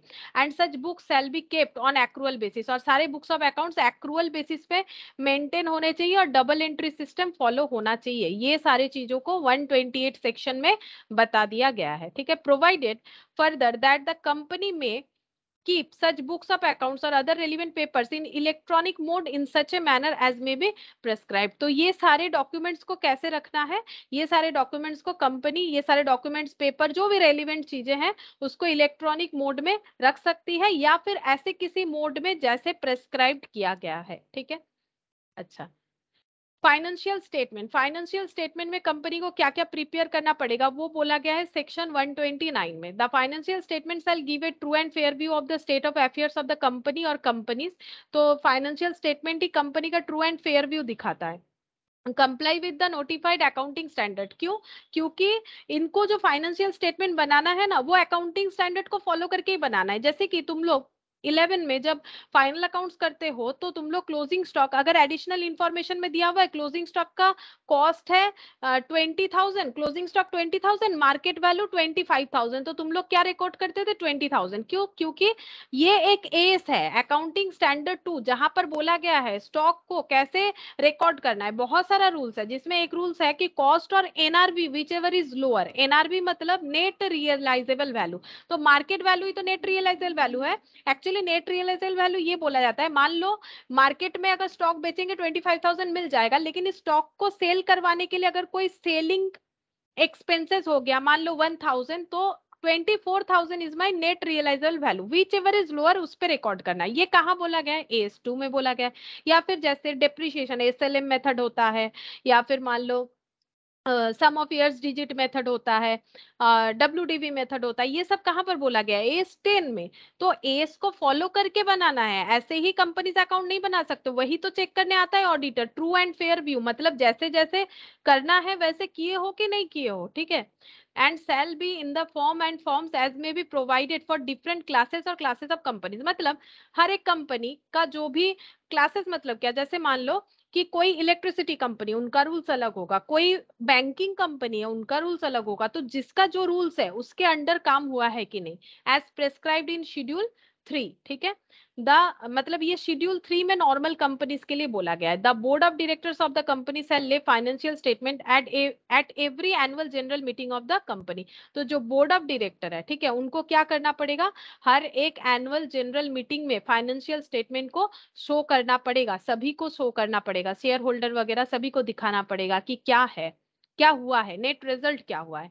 Financial statement as per section 240 companies act क्या क्या इंक्लूड करता है? Balance sheet, profit and loss account, ठीक है, और in case of company carrying on any activity not for profit and income and expenditure account for financial year.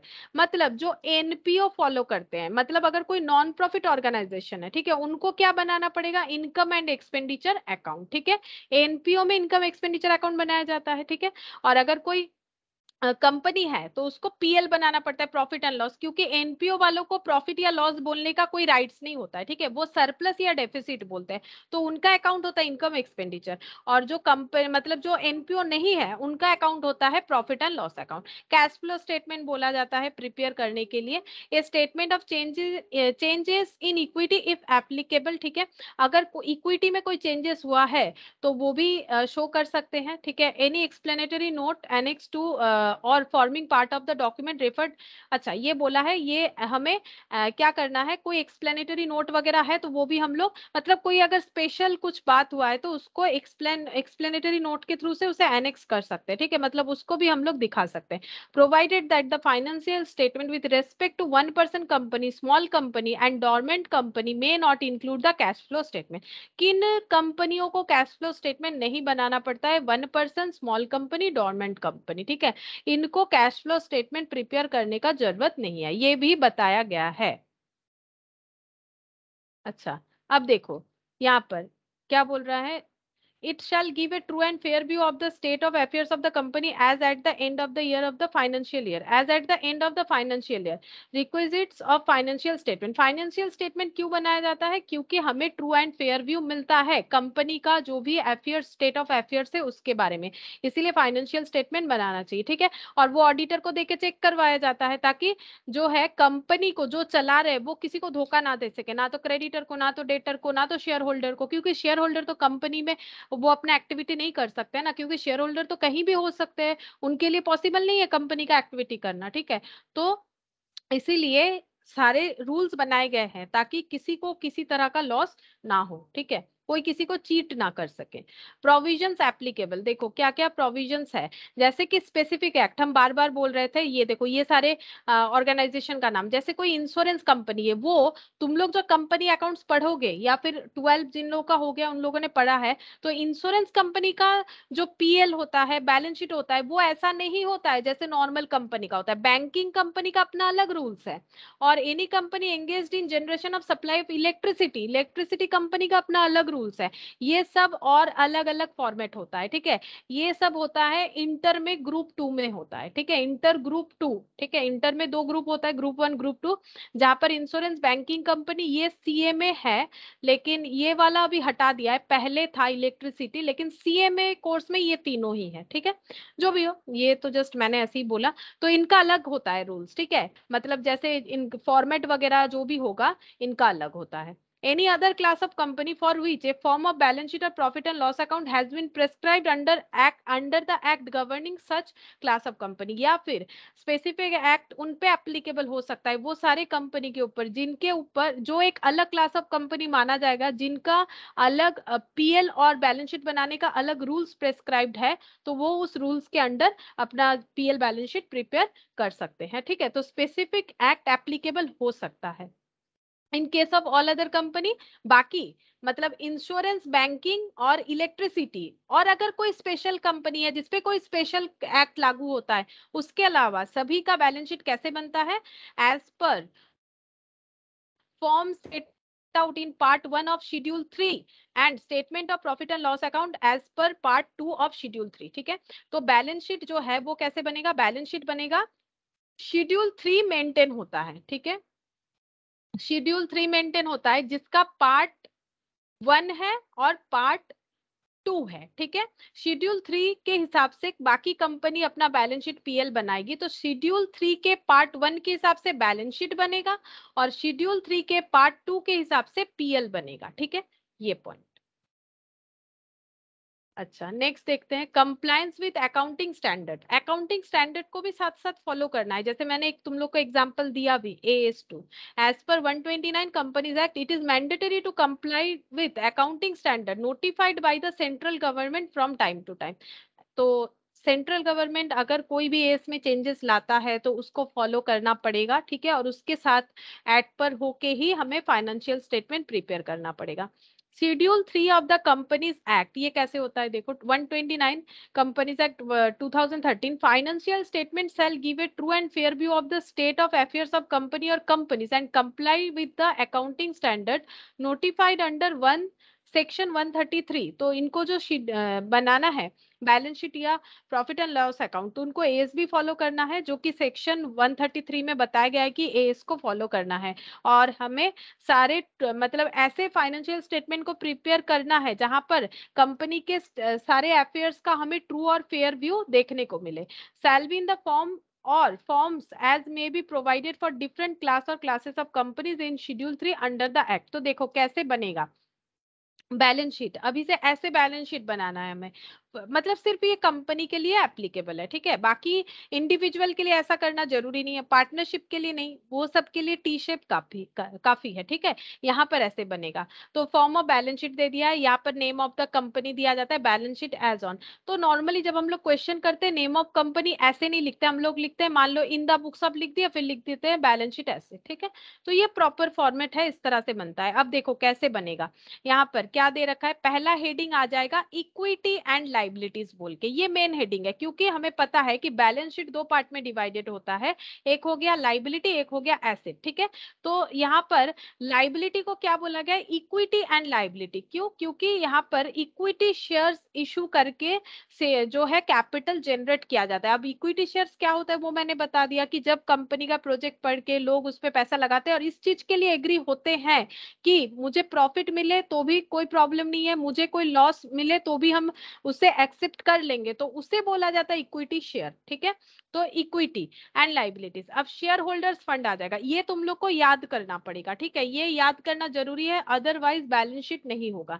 Share holders fund, share holders fund मतलब उसमें क्या क्या आ जाएगा, ये main head है, 1 2 3 4, देखो मेन 4 हेड है, लाइबिलिटी साइड में मेन 4 हेड होगा। Share holders fund, share application money, pending allotment, ये समझाते हैं, non current liability, current liability, ये मेन 4 हेड होगा, इसके अंदर सब हेड होगा। तो शेयर होल्डर फंड में क्या आएगा, शेयर कैपिटल। शेयर कैपिटल कितने तरह का हो सकता है, एक तो मैंने इक्विटी शेयर कैपिटल, इनके बारे में बार बार बोला। प्रेफरेंस शेयर कैपिटल भी हो सकता है। प्रेफरेंस शेयर कैपिटल का मतलब ऐसे ऐसे लोग जिन्होंने कंपनी में पैसा जरूर दिया है, लेकिन उन्होंने ये रिस्क नहीं लिया कि प्रॉफिट हो या लॉस हो, मुझे इससे कोई फर्क नहीं पड़ेगा, लॉस होगा तो भी हम मान लेंगे, प्रॉफिट होगा तो भी कोई बात नहीं है। इन्होंने बोला नहीं, हमें उतना रिस्क नहीं लेना है, हमें डर लगता है, ठीक है, ये उतने मतलब क्या बोले, साहसी नहीं है, ठीक है। ये क्या बोल रहे हैं, प्रेफरेंस शेयर होल्डर वो होते हैं जो बोल रहे हैं कि मुझे एक फिक्स्ड अमाउंट ऑफ पैसा चाहिए रिटर्न में, ठीक है, हम पैसा लगाएंगे आपके कंपनी में, लेकिन मुझे फिक्स्ड अमाउंट रिटर्न चाहिए, प्रॉफिट हो लॉस हो मुझे उससे कोई मतलब नहीं है, ठीक है। इनको बोला जाता है प्रेफरेंस शेयर होल्डर, और ये जो कैपिटल देते हैं कंपनी में उसको बोला जाता है प्रेफरेंस शेयर कैपिटल, ठीक है।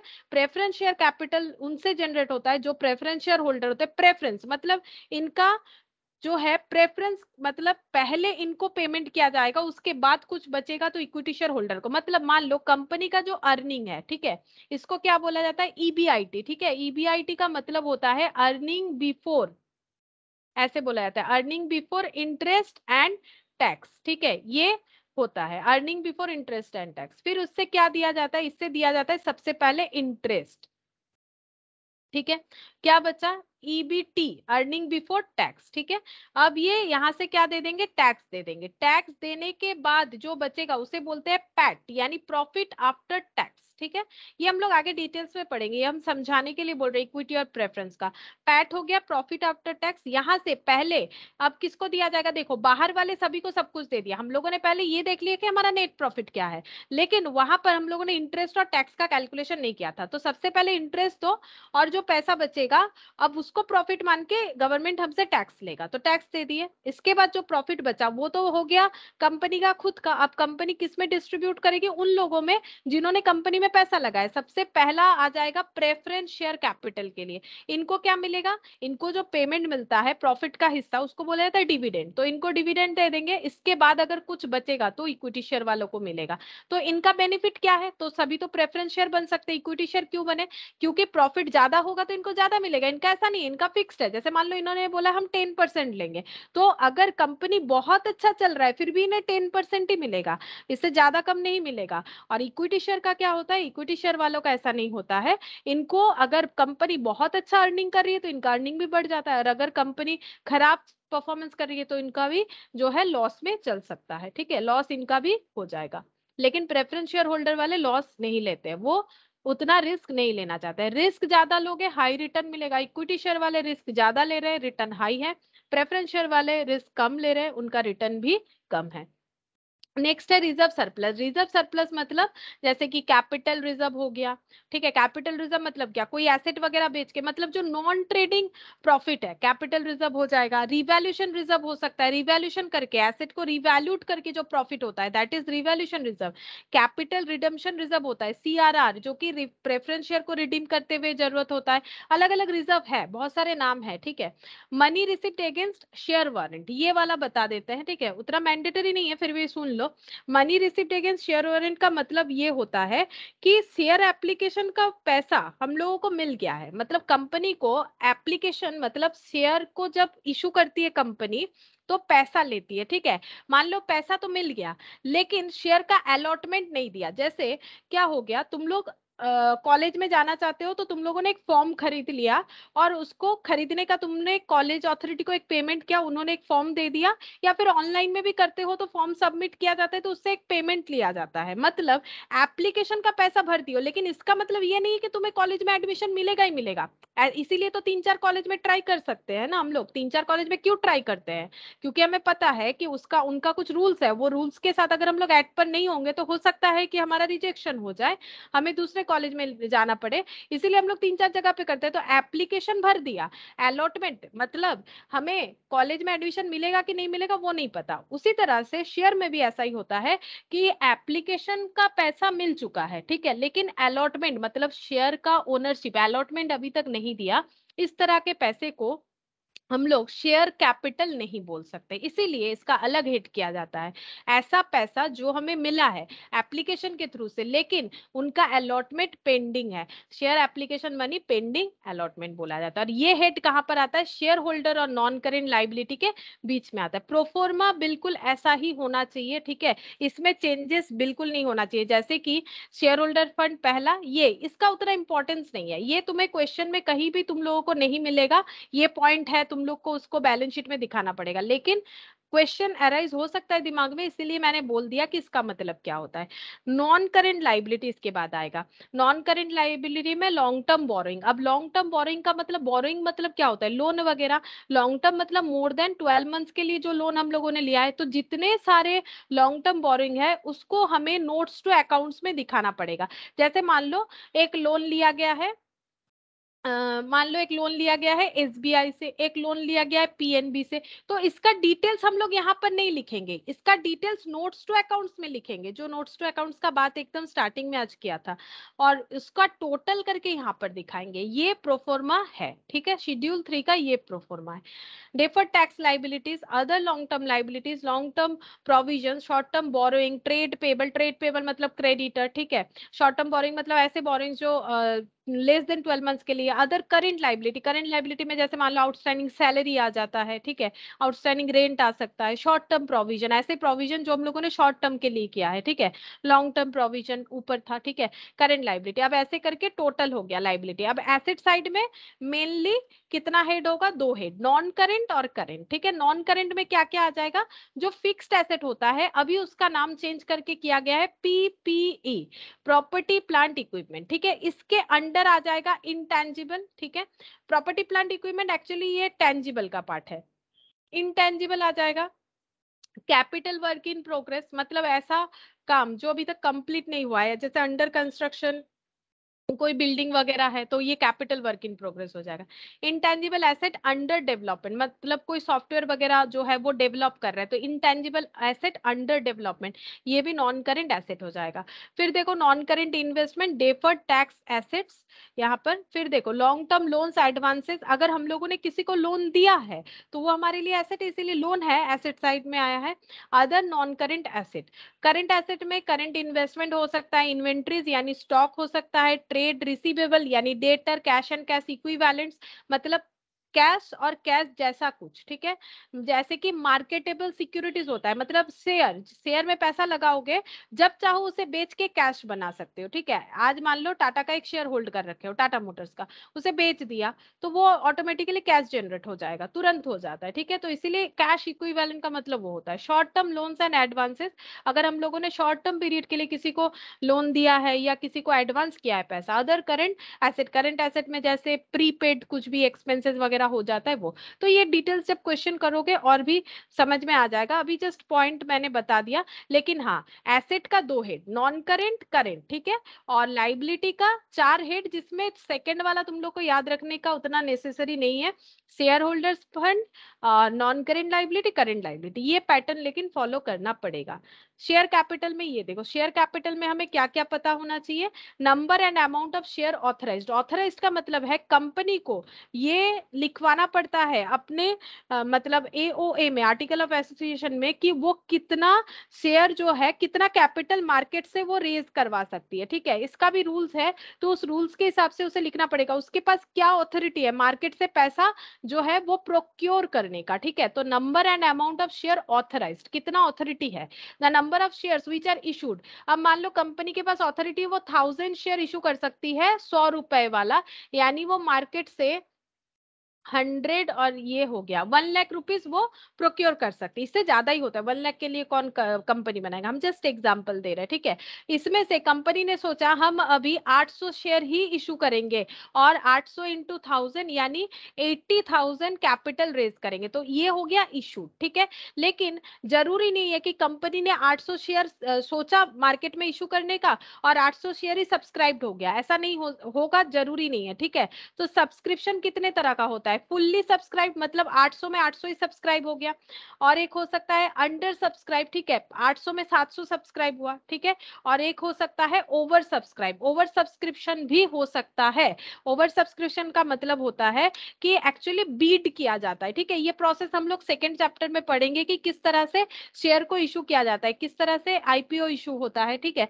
वो मतलब ऑफर बहुत सारे लोगों को किया जाता है, इन जनरल ऑफर होता है, लोग खरीद लेते हैं, लेकिन जैसे मान लो तुम लोग जब ये कर रहे हो, क्या बोलते हैं उसे, कॉलेज के लिए फॉर्म फिलअप कर रहे हो, तो कॉलेज के पास मान लो 100 सीट अवेलेबल है, ठीक है, लेकिन क्या 100 लोग ये अप्लाई करते, नहीं, 5000 लोग भी अप्लाई कर सकते, कितने लोग तो अप्लाई कर रहे हैं, रिजेक्ट रिजेक्ट रिजेक्ट, इसीलिए तो कितना सारा लिस्ट निकलता है, first list, second list, third list, fourth list, तो लोग तो बहुत सारे अप्लाई कर सकते हैं, मतलब ओवर एप्लीकेशन हो गया ना, 100 में 100 लोग ही थोड़ी ना अप्लाई किया, बाद में कट करते हैं, उसी तरह से कंपनी का भी होता है, ठीक है, ओवर सब्सक्रिप्शन ये भी हो सकता है। अच्छा, नेक्स्ट क्या बोला है देखो, इसको बोलते हैं सब्सक्राइब, ठीक है, fully paid and which are issued subscribe but not fully paid. Fully paid का मतलब है 100 रुपए का शेयर था तो 100 रुपए ही मंगवाया, 100 रुपए मिल गया, दैट इज फुल्ली पेड। 100 रुपए मंगवाया और मान लो 100 रुपए नहीं मिला, 80 तक कॉल किया, इसको बोलते हैं कॉल्ड अप, 80 तक कॉल्ड किया और बाकी बाद में लेंगे बोले, तो ये हो गया कॉल्ड अप,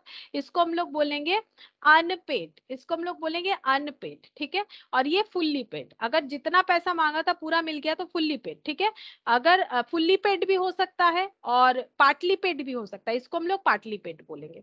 द पर वैल्यू ऑफ शेयर्स, पर वैल्यू मतलब जैसे इक्विटी शेयर का पर वैल्यू 10 होता है, इसका इशू प्राइस क्या क्या हो सकता है, मतलब कितने में कंपनी शेयर इशू कर सकती है।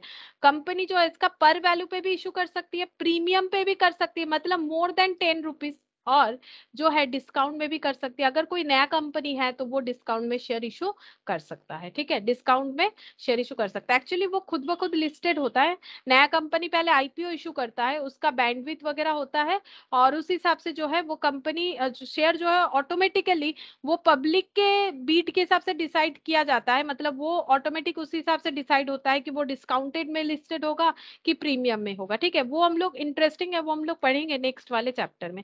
फिलहाल यहाँ पर ये देखते हैं कि शेयर कैपिटल में क्या क्या लिखना पड़ता है। कॉल अनपेड मतलब अनपेड कितना है, कॉल किया बट पैसा नहीं दिया, मान लो 100 रुपए में 100 ही कॉल किया था बट 80 रुपीज दिया, तो 20 अनकॉल्ड, कॉल्स अनपेड, मतलब ये जो है ये पैसा कंपनी ने मांगा है, डिमांड क्या है, बट पब्लिक जिसके पास ये शेयर था 100 रुपए वाला उसने नहीं दिया, तो कॉल्स अनपेड, कॉल तो किए हैं बट पेमेंट नहीं मिला, दैट इज कॉल्स अनपेड, ठीक है। फॉरफिटेड शेयर, फॉरफिटेड मतलब अगर कोई पैसा नहीं दे रहा है तो उसका शेयर कैंसिल करने का ऑथोरिटी रहता है कंपनी के पास, उसको बोलते हैं फॉरफिटेड शेयर। ठीक है। रिजर्व एंड सरप्लस में कैपिटल रिजर्व आता है, capital redemption reserve, securities premium मतलब जब एक्स्ट्रा पैसे में शेयर इशू होता है, ये सब और भी डिटेल्स में बाद में समझ में आएगा। डिवेंचर रिडम्पशन रिजर्व, डिवेंचर मतलब होता है जैसे कंपनी लोगों से शेयर इशू करके कैपिटल रेज कर सकती है, उसी तरह से कंपनी पब्लिक से लोन लेके भी कैपिटल रेज कर सकती है। कंपनी जब पब्लिक से लोन लेती है उसका नाम होता है डिवेंचर, ठीक है। बैंक से नहीं ले रही है, फाइनेंशियल इंस्टीट्यूट से नहीं ले रही है, पब्लिक से ले रही है, उसको बोलते हैं डिवेंचर। उनको पे भी करना पड़ता है, तो डिवेंचर को पे करने के लिए बोला जाता है डिवेंचर रिडेम्पशन, और उसके लिए एक रिजर्व जनरेट किया जाता है, उसका पूरा एक रूल्स है। तुम लोग का डिवेंचर चैप्टर भी है, वहां पर हम लोग देखेंगे। That is called debenture redemption reserve, revaluation reserve, surplus अगर कुछ है, ठीक है। लॉन्ग टर्म बोरिंग में जैसे मान लो बॉन्ड खरीदा गया है, डिवेंचर इशू किया है कंपनी ने, बॉन्ड इशू किया है, बॉन्ड भी लोन होता है, ठीक है। टर्म लोन, ठीक है, टर्म लोन का मतलब 10 साल का, 15 साल का, 25 साल का, that is called term loan, एक टर्म बेसिस पे लोन लिया गया है। डेफर्ड पेमेंट लाइबिलिटी जो बाद में पे करना है। डिपॉजिट्स, ठीक है, कोई पब्लिक से डिपॉजिट लिया है, पब्लिक डिपॉजिट, ठीक है। Long term मैच्योरिटीज of finance lease obligations, loans, advances, ठीक है, other loan advances. Long term provisions में देखो जैसे employees provident fund, gratuity, employee आज काम कर रहा है, कल रिटायर्ड होंगे तो उनको प्रोविडेंट फंड चाहिए, उनका ग्रेचुइटी, ठीक है, ये सब जो हमें देना, रिटायरमेंट बेनिफिट्स वगैरह, ठीक है, उसके लिए अभी से प्रोविजन करना पड़ेगा। जिस दिन कोई रिटायर होगा उनको इतना पैसा कहाँ से दे, वो क्या किया जाता है, वो तो डे वन से ही, जब से वो काम कर रहे तभी से उनका प्रोविडेंट फंड वगैरह बनता जाता है, ठीक है। तो ये सब long term provisions. Other provisions अगर कुछ है तो वो शॉर्ट टर्म बोरिंग्स में जैसे लोन रीपेबल ऑन डिमांड, मतलब जब बोलेगा रिटर्न करने के लिए तभी रिटर्न करना पड़ेगा, ऑन डिमांड लोन, ठीक है। Loan and advances from related parties, deposits, other loans, advances. Other current liabilities में देखो interest accrued, other current liability मतलब आउटस्टैंडिंग एक्सपेंसेस वगैरह, जैसे इंटरेस्ट एक्रू तो हुआ है बट हम लोगों ने पे नहीं किया लोन का, ठीक है। इनकम रिसिप्ट कर लिया है एडवांस में, वो भी लाइबिलिटी है। अनपेड डिविडेंड्स, डिविडेंड्स नहीं दिया, शेयर होल्डर को डिविडेंड मिलता है, नहीं दिया, अनपेड डिविडेंड्स, तो वो हो गया current liability. Application money receive for allotment securities and due for refund and interest accrued thereon, मतलब एप्लीकेशन मनी हम लोगों ने रिसीव कर लिया था, ठीक है, फॉर अलॉटमेंट ऑफ सिक्योरिटीज, लेकिन वो पैसा अब रिफंड करेंगे, तो अब इतना दिन लोगों का पैसा रखा तो उसको कुछ इंटरेस्ट के साथ रिफंड करना पड़ेगा। तो ये जो है मतलब जिनका पैसा हम लोग एक्चुअली क्या होता है शेयर में, क्या होता है, अगर मैंने शेयर खरीदने के लिए पैसा लगाया लेकिन मेरा अलॉटमेंट नहीं हुआ, जैसे तुम लोग फॉर्म फिलअप कर रहे हो कॉलेज में तो उसका पैसा रिफंड नहीं होगा, लेकिन शेयर में ऐसा नहीं होता है। शेयर में अगर अलॉटमेंट नहीं मिलेगा तो पैसा रिफंड कर दिया जाएगा, लेकिन अगर ज्यादा दिन रख लेगा तो इंटरेस्ट, मतलब रूल्स होता है कि इंटरेस्ट के साथ रिफंड करना पड़ेगा जितना दिन रख लिया गया है, तो वो पैसा, ठीक है, वो भी लाइबिलिटी है। अदर करंट लाइबिलिटी अगर कुछ है तो, और प्रॉपर्टी प्लांट में जैसे कि सारे के सारे tangible assets, land, building, plant, equipment, furniture, fixture, vehicle, office equipment, others, ठीक है।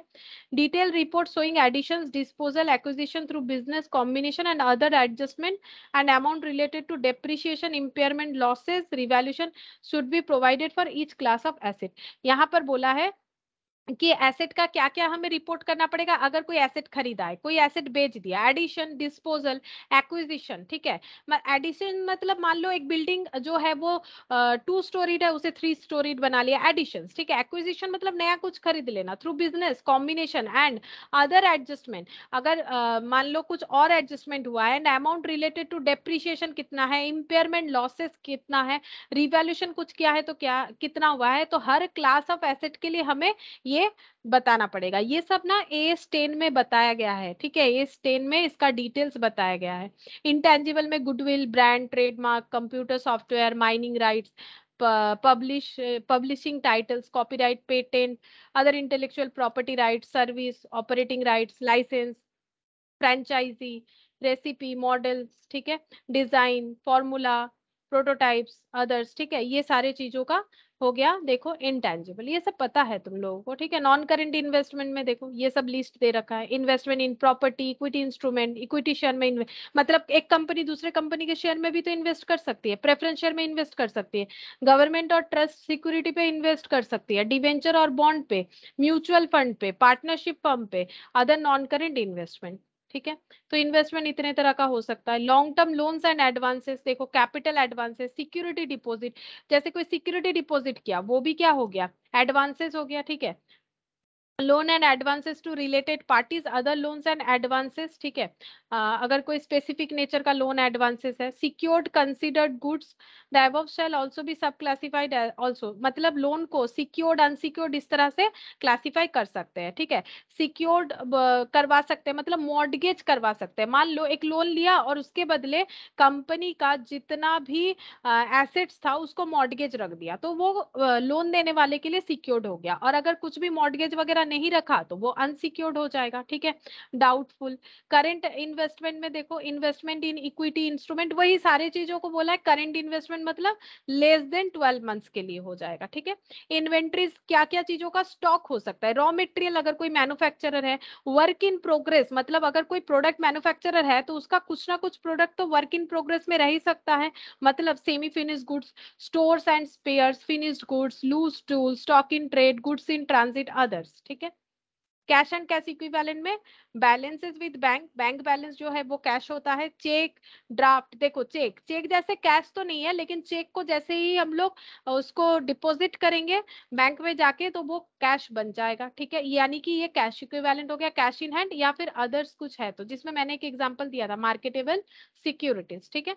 अब पीएल देखो, पीएल भी अलग तरीके से बनेगा। पीएल में कैसे प्रिपेयर करना पड़ेगा, ये हो गया सेल, रेवेन्यू फ्रॉम ऑपरेशन, मतलब जिसको आगे तुम लोग सेल बोलते थे उसका भी नाम हो गया रेवेन्यू फ्रॉम ऑपरेशंस, तो यहाँ पर सेल लिखना पड़ेगा। आफ्टर दैट क्या आ जाएगा, अदर इनकम। अदर इनकम मतलब जैसे तुम लोग फाइनल अकाउंट्स में लिखते थे ना, bye interest income, bye discount received, तो ये सब क्या है, अदर इनकम, मतलब बिजनेस का इनकम नहीं, किसी और तरीके से इनकम हुआ तो अदर इनकम। ये फॉर्मेट पूरा फॉलो करना पड़ेगा। तो revenue from operation, other income, total करेंगे, टोटल रेवेन्यू हो जाएगा। एक्सपेंसेस में हम इस तरह से याद रखते हैं, ये पैटर्न इसी तरह से ही तुम लोग को याद रखना है। CPCEFDO, ये देखो, CPCEFDO, ठीक है, इस तरह से याद रखोगे तो रह जाएगा। सबसे पहले कॉस्ट ऑफ मेटेरियल कंज्यूम, अगर कोई मेटेरियल कंजम्पशन हो रहा है, ये इनके सब मैन्युफैक्चरिंग कंपनी होगा, अगर कोई मैन्युफैक्चरर है तो वही वो मेटेरियल यूज करेगा, अदरवाइज तो वो किसी और से, अगर ट्रेडर है तो किसी और से प्रोडक्ट खरीदेगा और प्रॉफिट लगा के कंज्यूमर को बेच देगा। Purchase of stock in trade, ठीक है, ये हो गया। अगर हम लोग कुछ टू परचेस बोल के जो लिखते हैं वही वाला, ठीक है। Changes in inventory of finish goods, WIP, stock in trade, अगर चेंजेस हो रहा है स्टॉक में, ठीक है, या फिर स्टॉक इन ट्रेड में, फिनिश गुड्स में, WIP में, जैसे कि ये ओपनिंग और क्लोजिंग स्टॉक का डिफरेंस का बात कर रहा है। जैसे हम लोग टी शेप में करते हैं ना, टू ओपनिंग स्टॉक, और इधर लिखते हैं बाय क्लोजिंग स्टॉक, तो वो दोनों क्या होता है, माइनस होता है। तो यहाँ पर चेंजेस कैलकुलेट करने के लिए माइनस ही करना पड़ेगा, ओपनिंग माइनस क्लोजिंग। यहाँ पर आ गया इम्प्लॉय बेनिफिट एक्सपेंस, इम्प्लॉय मतलब जो भी कंपनी के एम्प्लॉय होंगे उनका लिस्ट यहाँ पर दिया जाएगा। जैसे मान लो इम्प्लॉय सैलरी, ठीक है, या फिर कुछ और हो गया तो वेजेस वगैरह हो गया, तो इम्प्लॉय बेनिफिट एक्सपेंस, लेकिन यहाँ पर डिटेल्स नहीं लिखना है, डिटेल्स तो नोट्स टू अकाउंट्स में लिखना है। सैलरी वेजेस टोटल करके यहाँ लिखेंगे। फाइनेंस कॉस्ट, जैसे मान लो कोई इंटरेस्ट वगैरह पे कर रहे हैं तो फाइनेंस कॉस्ट। डेप्रिसिएशन अगर कुछ हो रहा है, एमोटाइजेशन का मतलब होता है अगर इंटेंजिबल एसेट पे हम लोग उसका वैल्यू को कम कर रहे हैं। जैसे डेप्रिसिएशन मतलब क्या, टेंजिबल एसेट का वैल्यू ड्यू टू यूज कम हो जाना, उसको डेप्रिसिएशन बोलते हैं। एमोटाइजेशन का मतलब होता है इंटेंजिबल एसेट का वैल्यू कम हो जाना हर साल यूज करने के लिए, टाइम चले जाने के लिए, उसको बोलते हैं एमोटाइजेशन। जैसे गुडविल का राइट ऑफ हो सकता है, जो पेटेंट का है वो राइट ऑफ हो सकता है, ठीक है। Other expenses, O for other expenses, other expenses में क्या आएगा, ऐसे एक्सपेंसेस जो ना तो मेटेरियल है, ना तो स्टॉक है, ना तो ओपनिंग क्लोजिंग स्टॉक का डिफरेंस है, ना तो कोई एम्प्लॉय का खर्चा है, ना तो कोई फाइनेंस कॉस्ट है, ना तो डेप्रिसिएशन है, ऐसे खर्चे यहाँ पर आएंगे। जैसे कि रेंट हो गया, जैसे कि रेंट के अलावा और क्या हो सकता है, प्रिंटिंग, पोस्टेज, स्टेशनरी, ये सब यहाँ आएगा। जो खर्चा यहाँ नहीं आएगा वो खर्चा यहाँ पर आएगा। इससे हमें मिलेगा टोटल एक्सपेंस। उसके बाद हम लोग कैलकुलेट करेंगे profit before exceptional and extra ordinary item. तो ये एक्सेप्शनल और एक्स्ट्रा ऑर्डिनरी क्या होता है ये भी बता देते हैं। देखो, एक्सेप्शनल और एक्स्ट्रा ऑर्डिनरी का मतलब होता है कि एक्सेप्शनल आइटम का मतलब ऐसा आइटम जो मतलब ऐसा एक्टिविटी जो नॉन ट्रेडिंग है, बिजनेस रिलेटेड नहीं है। जैसे मान लो किसी का बिजनेस है लैपटॉप बेचना, ठीक है, लेकिन उसने क्या किया, उसने मान लो अपना बिजनेस में जो फर्नीचर था उसका कुछ मतलब डेप्रिशिएट हो गया था, यूज नहीं हो रहा था, वो बेच दिया, या फिर कोई एक मशीन था वो बेच दिया, ठीक है, बेच के उसके पास कुछ पैसा आ गया, ठीक है, तो प्रॉफिट भी हो सकता है, लॉस भी हो सकता है, वो बेच के प्रॉफिट या लॉस कुछ भी हो सकता है, मतलब प्रॉफिट और लॉस जो अराइज हो सकता है due to disposal of any fixed asset, but fixed asset sale करना उसका बिजनेस नहीं है, तो फिक्स्ड एसेट बेच के प्रॉफिट या लॉस जो भी हुआ उसको हम लोग बोलेंगे एक्सेप्शनल आइटम, मतलब ये ऐसे चीज है, मतलब ऐसा आइटम्स है जो कि नॉन ट्रेडिंग एक्टिविटी है, ठीक है, नॉन ट्रेडिंग एक्टिविटी है, इसको हम लोग बोलेंगे एक्सेप्शनल आइटम। जैसे मान लो इंश्योरेंस क्लेम से पैसा मिल गया, अब इंश्योरेंस का काम करना इनका काम नहीं है, मान लो कोई इंश्योरेंस कंपनी नहीं है,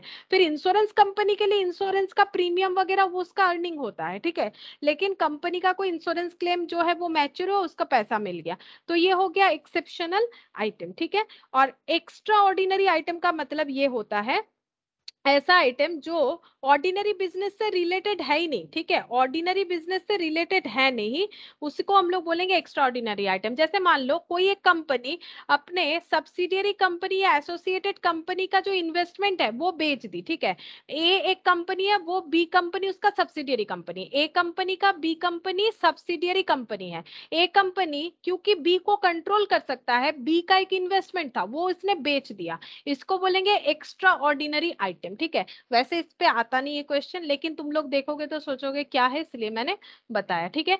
सबसे पहले एक्सेप्शनल आइटम हटाया जाता है क्योंकि हम लोग इनकम किस चीज का कैलकुलेट कर रहे हैं, खुद के बिजनेस का, तो वहां पर एक्सेप्शनल आइटम जो कि नॉन ट्रेडिंग है उसका कोई काम नहीं, तो वो लेस कर देंगे। Profit before extra ordinary, profit before extra ordinary item and tax, ठीक है, तो एक्स्ट्रा ऑर्डिनरी आइटम अगर कुछ है तो वो भी लेस कर देंगे। उसके बाद आ जाएगा प्रॉफिट बिफोर टैक्स, क्योंकि देखो एक्सेप्शनल हटा दिया, एक्स्ट्रा ऑर्डिनरी हटा दिया, तो क्या आ जाएगा, प्रॉफिट बिफोर टैक्स, ठीक है।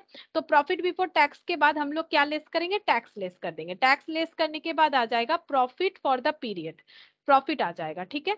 अब प्रॉफिट आने के बाद हम लोग क्या करेंगे, प्रॉफिट आ गया, अब यहाँ पर दिखा रहा है profit and loss from discontinuing operation, यहाँ पर अगर कोई डिसकंटिन्यूइंग ऑपरेशन से प्रॉफिट या लॉस हुआ है उसको भी एडजस्ट कर लेंगे, और टैक्स एक्सपेंसेस अब ये सब का जरूरत नहीं होगा, ठीक है, प्रॉफिट आ गया, अब ये प्रॉफिट फॉर द पीरियड बोल के हम लोग दिखा देंगे, बाकी ये पूरा फॉर्मेट यहाँ पर दे दिया है, वैसे ये पूरा फॉर्मेट का हमारा उतना जरूरत नहीं है, ठीक है, फिर भी मैंने एक्सेप्शनल एक्स्ट्रा ऑर्डिनरी ये सारा चीज बता दिया, ठीक है। अब यहाँ पर कुछ क्वेश्चंस है, ठीक है, क्या बोला है देखो, every public company is a listed company, बोलो ट्रू है कि फॉल्स होगा, सारा पब्लिक कंपनी लिस्टेड कंपनी होता है, ऐसा जरूरी है, 3-4 क्वेश्चन ही है, बताओ क्या हर एक पब्लिक कंपनी लिस्टेड कंपनी होगा, फॉल्स। False, correct. अब बोलो share of a private company are not listed on stock exchange, private company stock exchange में लिस्टेड नहीं होता है, true. True, it is True, correct. It is not mandatory to incorporate a company under the Companies Act. Companies Act के under में company को incorporate होना mandatory नहीं है, फॉल्स, मैंडेटरी तो है ही, कोई ना कोई एक्ट के अंडर होना पड़ेगा। Company is an artificial legal person created by law, बोलो ट्रू, सही। डेथ, इंसॉल्वेंसी और change of member affects the existence of company, अगर किसी का डेथ हो गया, मेंबर चेंज हो गया, कोई इंसॉल्वेंट हो गया, तो कंपनी का एग्जिस्टेंस में फर्क दिखेगा, false, false. If the shares are fully paid up by the shareholder, he is subject to no further liability. अगर किसी ने अपने शेयर के टुवर्ड्स जो भी पेमेंट करना है सारा कर दिया तो उसका फर्दर और कोई भी लाइबिलिटी नहीं होगा, बोलो सही है कि गलत, ट्रू है। ट्रू, ठीक है, ट्रू है, अगर पूरा पेमेंट कर दिया है तो नॉर्मली नहीं। Public limited company has restriction on transferability of share, अगर कोई पब्लिक कंपनी है तो क्या वो अपना शेयर ट्रांसफर नहीं कर सकती है, फॉल्स। फॉल्स कर सकती है ना, अगर मेरा जो शेयर होल्डिंग है हम आज बेच देंगे तो कोई ना कोई खरीद ही लेगा, ठीक है। Financial statement of company show the financial position of the business, financial statement financial position बता, true, correct. Schedule 1 gives proforma balance sheet, schedule 1 से बैलेंस शीट का प्रोफॉर्मा मिला हुआ है, फॉल्स, शेड्यूल 3 से बना हुआ है, ठीक है। अच्छा अब बस 3-4 क्वेश्चन है. Which of the following statement is not a feature of a company? कौन सा कंपनी का फीचर्स नहीं है? Separate legal entity, perpetual existence, members have unlimited liability. कौन सा नहीं है बोलो? Option C. Option C correct. Government company, the holding of central government in paid up capital should not be less than. Government company उसी को बोलेंगे the holding of central government in paid up capital. Paid up capital पे कितना holding रहने से वो government company हो जाएगा? 1%. 51%, है ना? क्योंकि क्या था, मोर देन 50%, है ना? मोर देन 50% ये होता है. 50% से ज्यादा शेयर होल्ड करना पड़ेगा, यानी 51%. ठीक है, 50% बोलोगे तो गलत हो जाएगा. विच of the following statement is true in case of a foreign company? Foreign company के लिए कौन सा स्टेटमेंट ट्रू है? एक कंपनी इनकॉर्पोरेटेड इन इंडिया, ये तो गलत है. इंडिया में इनकॉर्पोरेट होगा तो फॉरेन कैसे होगा? एक company incorporate outside India and has a place of business in India. A company incorporated in India has a place of business in India. कौन सा ट्रू लग रहा है? बस ये 3 ही है. Option B. ऑप्शन बी ठीक है. इनकॉर्पोरेट तो फॉरेन में होना पड़ेगा, इंडिया में बिजनेस कर सकता है. Which of the following statement is not a feature of a private company? Private company का फीचर्स कौन सा नहीं है? Restricts the right of members to transfer its share, does not restrict on the number of its members to any limit, does not involve participation of public in general. B does not restrict on number of its member to any limit. ठीक है, देखो restriction तो रहता है, share transfer easily नहीं कर सकता है. ठीक है, does not involve participation of public general. Public का इसमें कोई पार्टिसिपेशन हो ही नहीं सकता, तभी तो प्राइवेट कंपनी है. और जो गलत है, ठीक है, फीचर्स नहीं है, दैट इज ये वाला. Does not restrict on the number of its member. Restriction है, मेंबर का रेस्ट्रिक्शन है. ठीक है, बस हो गया. देखो इतना ही था. ठीक है, तो ये इंट्रोडक्शन हम लोगों ने कंप्लीट कर लिया. तुम लोग का मेन जो टास्क रहेगा वो है कि इस बैलेंस शीट और ये जो पीएल है इसको अच्छे तरीके से प्रोफॉर्मा को एक बार जस्ट गो थ्रू करना. ठीक है, जब हम लोग क्वेश्चन करेंगे तो वो ऑटोमेटिकली याद हो जाएगा. ठीक है, फिर आज इतना ही करते हैं.